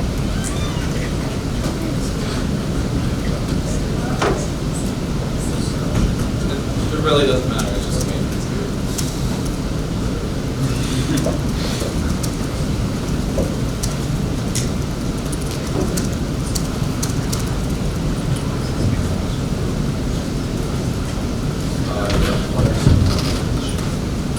Hey guys, my name's Ashita Dixit, and the reason why I want to be a part of the Oversight Committee is because ever since I was little, I was forced to believe that it's really good to abide by the rules and laws and to do your duties and do them well. And by my belt, I guess you can kind of see that I'm really geared towards doing your duties and responsibilities, and if you're not doing them, you should be punished for it. So that's why I made a bill that says that instead of like sending the emails or making a committee so senators don't have to send their emails, like I wanted to make a bill that makes sure that we send our emails, we send it on time, and if we're not doing it, they're punished for it. Another reason I want to run is because I would love to make sure that everyone does their work on time so SGA can function smoothly, can go through information smoothly, and everyone knows this. Does anyone have any questions?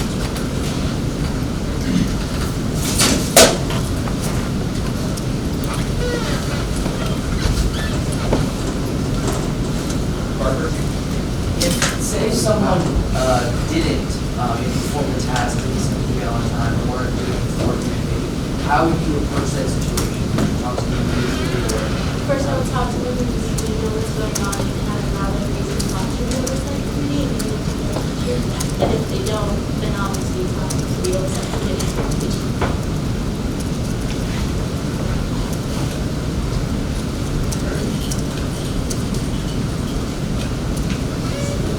Step out then? Send someone else in?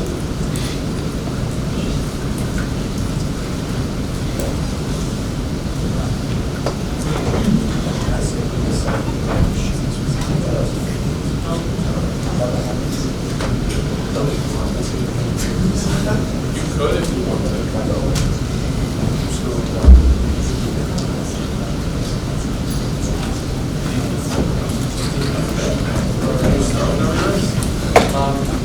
Hey guys, for those of you who don't know me, my name's John Carr.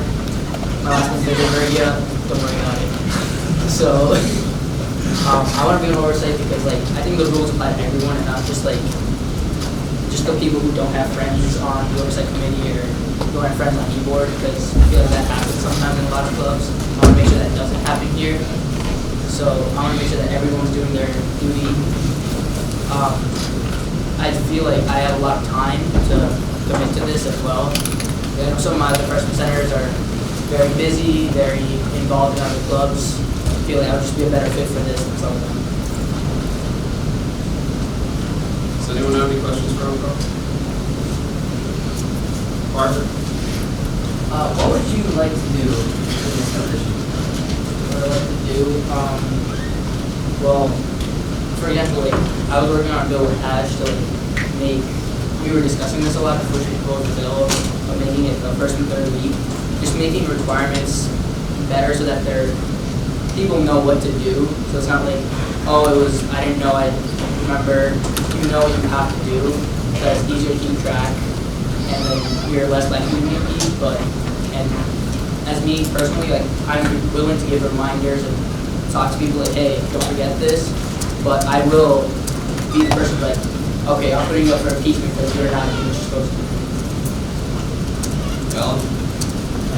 How would you go about this? Let's say someone gets into let's say that bill passed, right? Someone gets into their email first. How would you go about that? Well, I feel like if it's like the first time, like this bill just passed and the next month they don't do it, I'll make sure that they do it with, I would probably have reminded them several times already, like, hey, you have like 2 days left, make sure you send this email. And then like, if they still don't do it, I'd have a talk with them. You do this again on the third week, I'm going to put you up for impeachment. But like maybe this first time I wouldn't do that just because it's still a new thing, like everyone's used to it by next month. But going on past the next month, I feel like you have to make it first week. Otherwise, I will put you up for impeachment.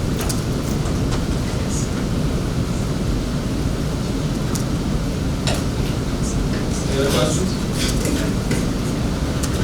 No, thank you. Send in the next person.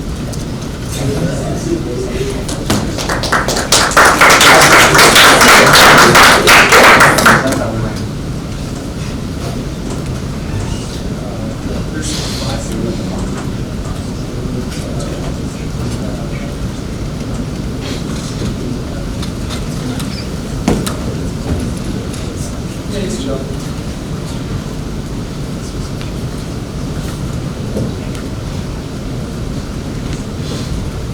Hi guys, I'm Meg, by the way. So I'm running for oversight. So basically, like, my entire life, I grew up with like rules. Like, other than, it was like to the point where like I had to like follow certain things. I was very disciplined my entire life. And prior to coming to Stevens, my grandfather was part of the Navy, so like I also wanted to go in the Navy. So I lived like a very disciplined life. I wanted to go to the academy. I was there for a week. I had rules, I followed them. So to me, like, I think rules are here to like make sure things go smooth. Especially like these meetings with like going on. I get through a lot of things, this thing like lasts for hours. And you know, we all want to get out of here at a certain point in our life. We all have things to get to. So for me, if you were to nominate me, I was like me. I would personally like if you had like issues with the rules, you can take them up with me, but I would treat them fairly in a way that like basically constitutes what SGA is supposed to be. So if you have like inside emails, I think that's really important. All the little things matter that you do. But it's quite like, oh, big matters, like little matters, like I don't like bias between them. So like anything you can come up to me if I'm upset with me, I would fix them. And like if you have a really big issue, you can always handle that according to like, you know, rules obviously. So yeah, so basically vote for me for oversight. I'm well disciplined. I lived my life this entire way. And yeah, I might be a little stuck up sometimes, but like to a degree, I'm logical. Like I'm a statistical person.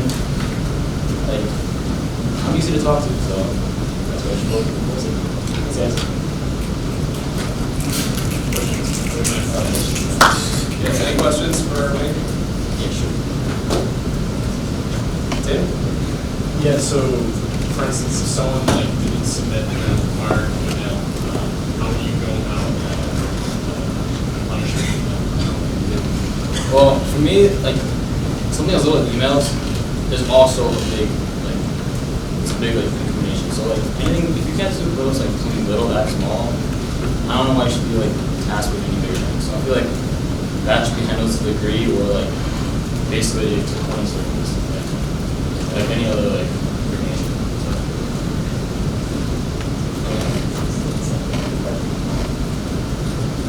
Other questions? Seeing none? Send in the last person.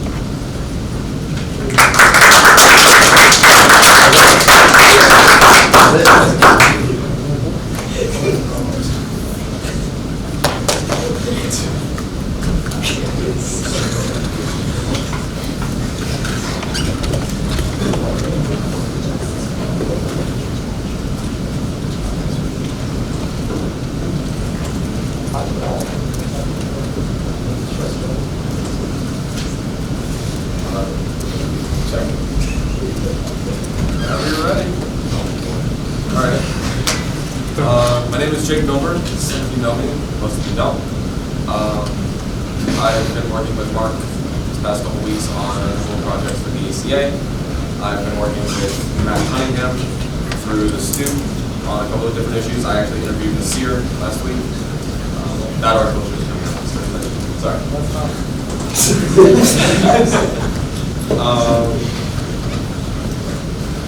So just a little bit of background about me and why I feel like I would be a good choice for oversight. For most of my high school career, I was working with administration, with my guidance counselor, with the entire counseling department to try to connect students to better opportunities.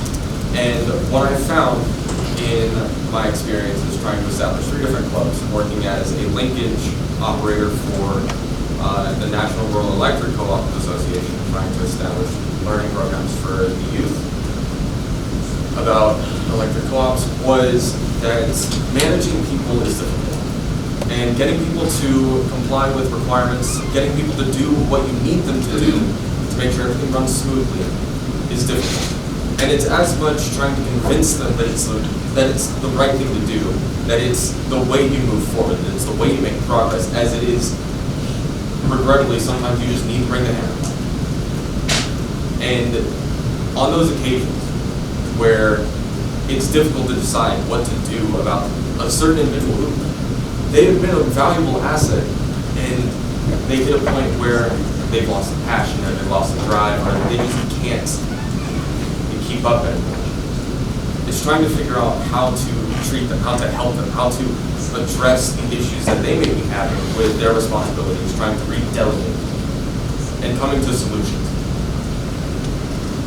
And I feel that my experience has shown me and taught me a lot of how to help people, a lot of how to teach people how to better manage themselves and their responsibilities in terms of becoming a productive member of our community and our association.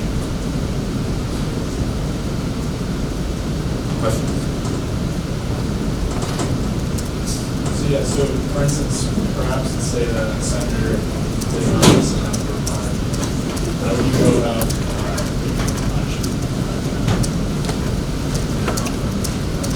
So my first step would be to email them, just remind them that they haven't sent their email, because sometimes you just hit a busy point and you're like, wait, I forgot that I have to do this, forgot that I haven't done it yet.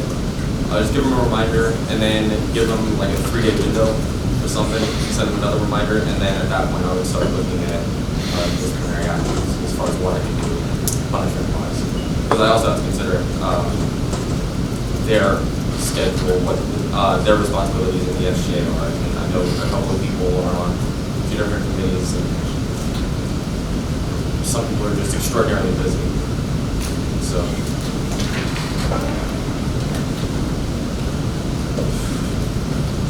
Questions? Seeing none, let's start out, and we'll do discussion, and then vote, and then we'll bring you guys back in.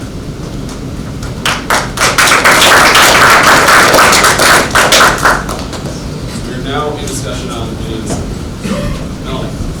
Point of clarification for the people in the room, especially freshmen. A lot of the candidates up here were not 100% clear as to what oversight committee is/does. So just like, as oversight committee, we're here to like make sure that the rules are followed. We're not here to baby senators. We're all here. We are all leaders on campus here. So having a member of the oversight committee constantly reminding you to do your job is not our job. Our job is to just make sure that the rules are followed. So just keep that in mind.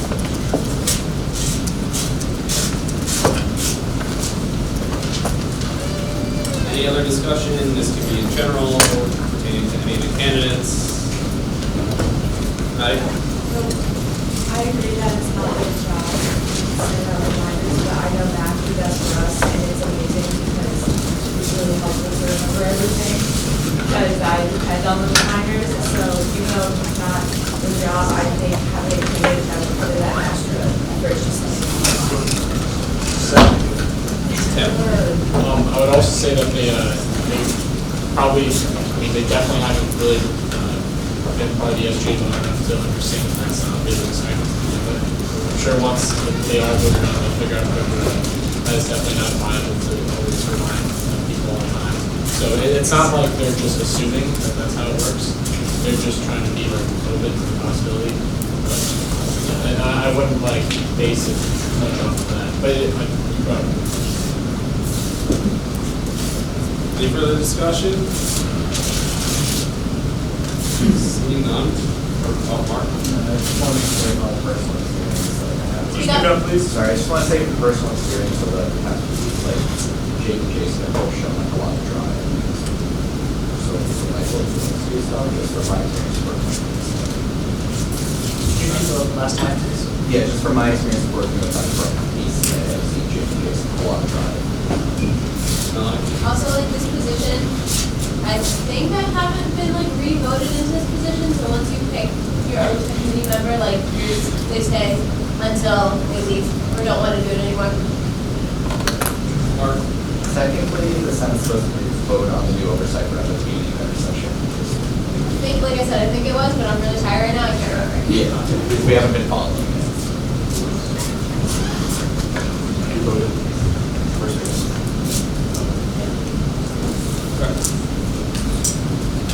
All right. Seeing no other discussion, we're ready to vote. Can we write their names on the board? In the order that they were.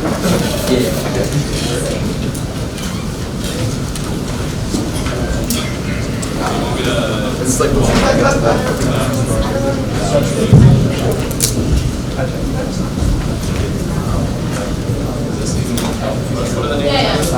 Jason. Jason Buckner. I'm gonna push it. Ash. Like, are people actually? Let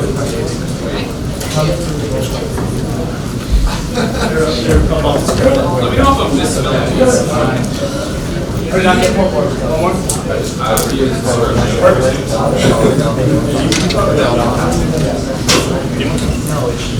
Are we sure it's the entire No, it's the entire Senate. Okay. It's a little ambiguous in the bylaws. It's the entire Senate.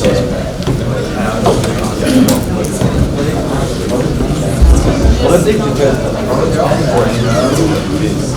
Also, usually it's untested. But yeah, it's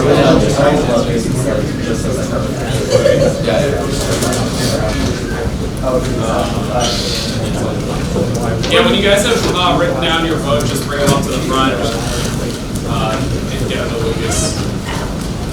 Or me. Or Dakota. Lucas or me.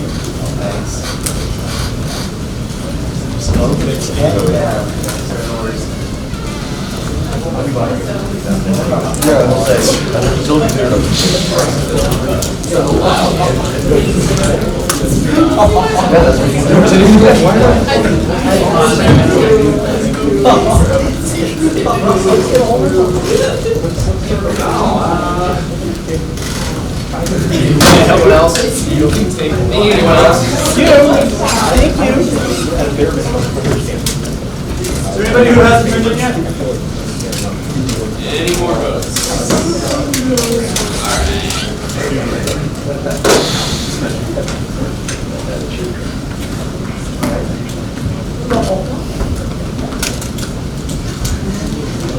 Today vote outside.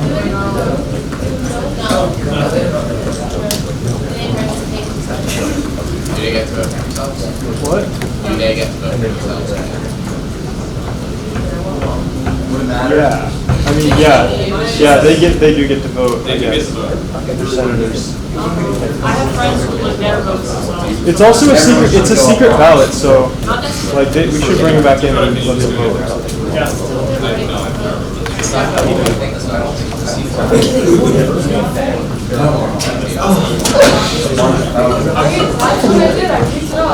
That's pretty good. You know you did something right about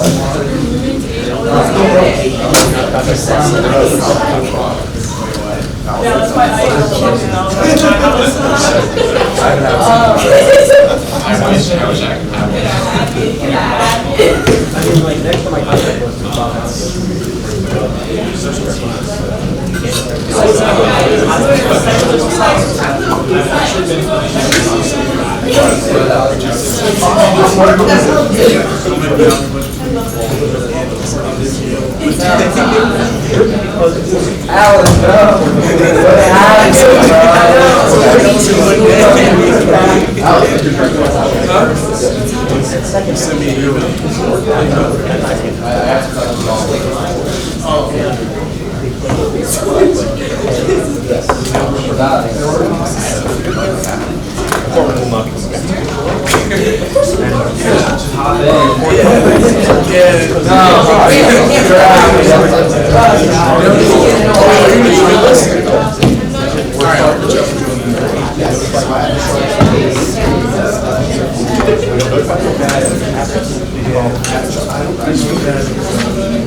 So, I just want to clarify something, since we did have the impeachment earlier. Just because you're impeached doesn't mean that you're kicked out of the SGA. Impeachment just means that that oversight is saying that you did something wrong. So just wanted to clarify that in case there was, again. I'm going to pull this up. Yeah, there was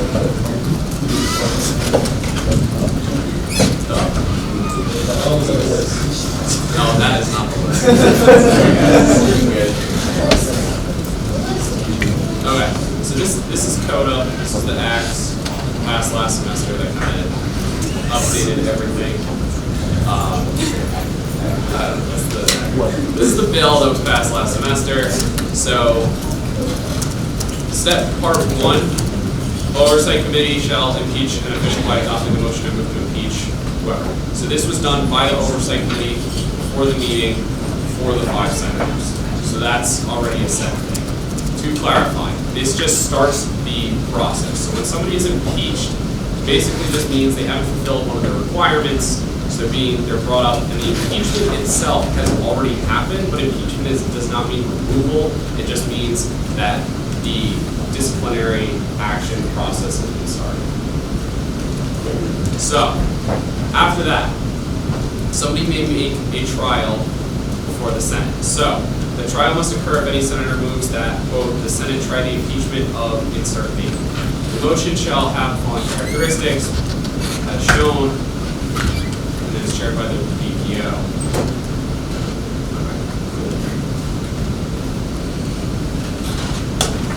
So the Oversight Committee can then bring disciplinary action upon an official of the SGA if the decision was not overturned by the Senate. So then this is where the Oversight Committee steps in and takes care of the discipline. And then the current types of disciplinary action listed, first one being acknowledgement, just says that the senator has to provide written acknowledgement, this can be an email included, to the entire Senate acknowledging that they breached a rule. That's more along the lines of what oversight is looking at for this. So just to kind of point that out. And then additionally, we can censor someone, remove them from the title, remove them from office, or permanently remove them from an SGA. This is in the bylaws, so this can be changed at some point if somebody wants to make a bill. But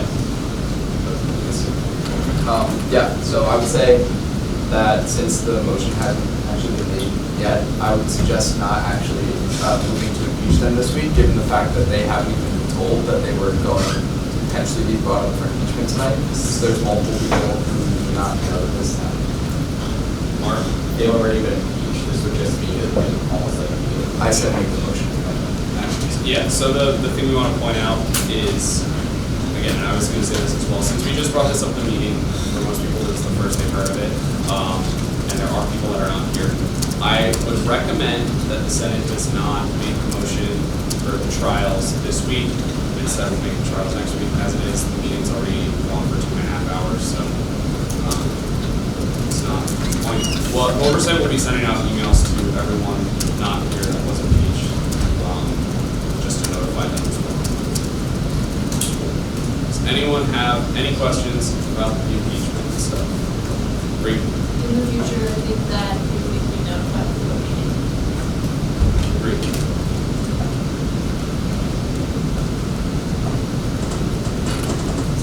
Any other questions? Mark? I just want to clarify something again. With the trial thing, that's only to appeal the oversight. We haven't kind of used as like a week before the last motion. So that's really clarification on that. I mean, if nobody wanted to appeal it this week, that's fine. Can you repeat that louder, please? Yeah, so basically for the trial that they could appeal it this week because it's already, in a sense, they've already been impeached. So it's just there's about, I believe it's a week wait before oversight is allowed to be a disciplinary action. I believe that stated in the bill somewhere. So yeah, he was talking about this in. All right, we can check this out. Yeah. I'll say right now, oversight's not going to throw any punishment on it. Yeah, pretty much We're that. going to have leave next week for trials, and then go. Anyone have any other questions? Going back to discussion, we no longer have anything on the docket system. Dakota. I want to remind all the senators that next week, the 4th, from 2 p.m. to 7 p.m., we'll be having the Senate retreat. And if anybody is interested in being on the budget committee or being a member of the Committee on Student Interests or being the BPF or BPSI, 2 weeks after that, on the 18th of November, from 8 a.m.-ish till 9 p.m.-ish, we will all be in one room, Bouchard 118, looking at all of the budgets for all of the organizations. I encourage you to stop by if you're interested in the position.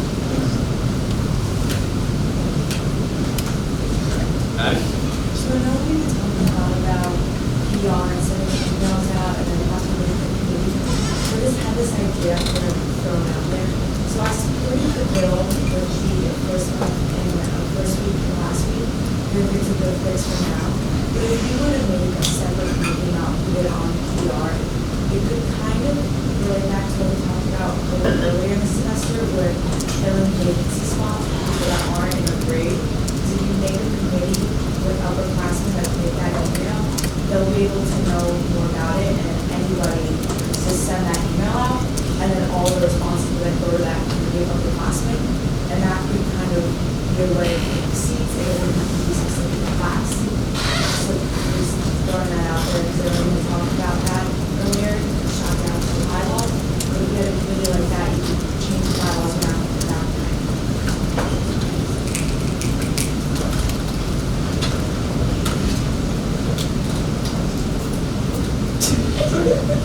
Any other discussion on that topic? Any discussion on any other topics? Karen? So I met with Tony on Friday, so he was me regarding the shuttle system. I want to thank Lucas helped me out. He helped me out with drafting a survey regarding all of the discrepancies and all of the conflicts that we've been having in the shuttles. Tony really liked the survey. He has to meet up. He's going to meet up with two other administrators. I'm horrible with names, so I don't remember which people. But he's going to get back at me on Tuesday or Wednesday regarding the survey, and he said that after that we can send it out to the students either through Life or through the SGA, through the district emails. I posted the survey on officials on the Slack. If you have any feedback on it, you can fill it out yourselves. Let me know if you have any feedback on what other questions to add or anything else. And try to keep it low key because since he just doesn't want, Tony doesn't want any like discrepancies towards it. He thought it was good. He just wanted to make sure with the other two administrators. But yeah, fill it out yourselves and give me feedback. Jason? Right now, the link you posted, we can only take it. We can't really see all the questions. So if someone wants to take a second look at it, go. Okay. Okay, I'll take that.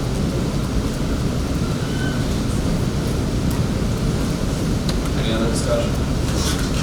Sir? I just wanted to talk about the meeting I had with the client and the history educator and there, how that all went. So like the original purpose of the meeting was to talk about the voting ads, and I think I'll do something more. But if anyone was like as outraged by the voting ads as me, you wanted to know like what the original purpose was. After they told me, like I totally got it. It didn't come off that way at all. But, the original intent was to provide historical context about voting rights and how voting is a privilege. It was actually targeted to the entire, like the other student demographic. It was basically saying minorities were silenced about voting until this time. So like you have no reason to not want to use a right that you had all the time. I don't think the poster came off that way at all, but it's clearly just like educating, and I think the meeting like really helped with understanding how the minorities are not seen this way. I posted a link to a group chat I have there for like the diversity initiative. I need help meeting with like e-boards of ethics on campus and stuff to talk about how the meeting went. There's a doc in there as well with the meeting agenda and like all the solutions I had. Basically every solution I gave, she was very open and receptive to it, and we're gonna basically work on every solution. There's also some secret stuff we got going on that if it goes through, we get them all find out. But yeah, I'm super excited about where this is going. I think it's really gonna change a lot of things that are happening on campus for the minorities. If you wanna like get more details, then you can like talk to me and Slack me, or join back to the chat. And, yeah, that's it.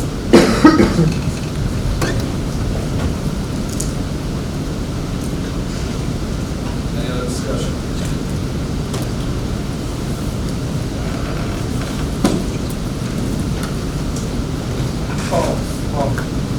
I forgot.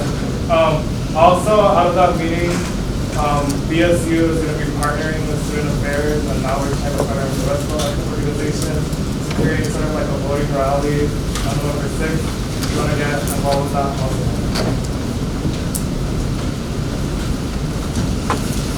Anyone like to make a motion to close? Jason? Motion to close. Hey, we did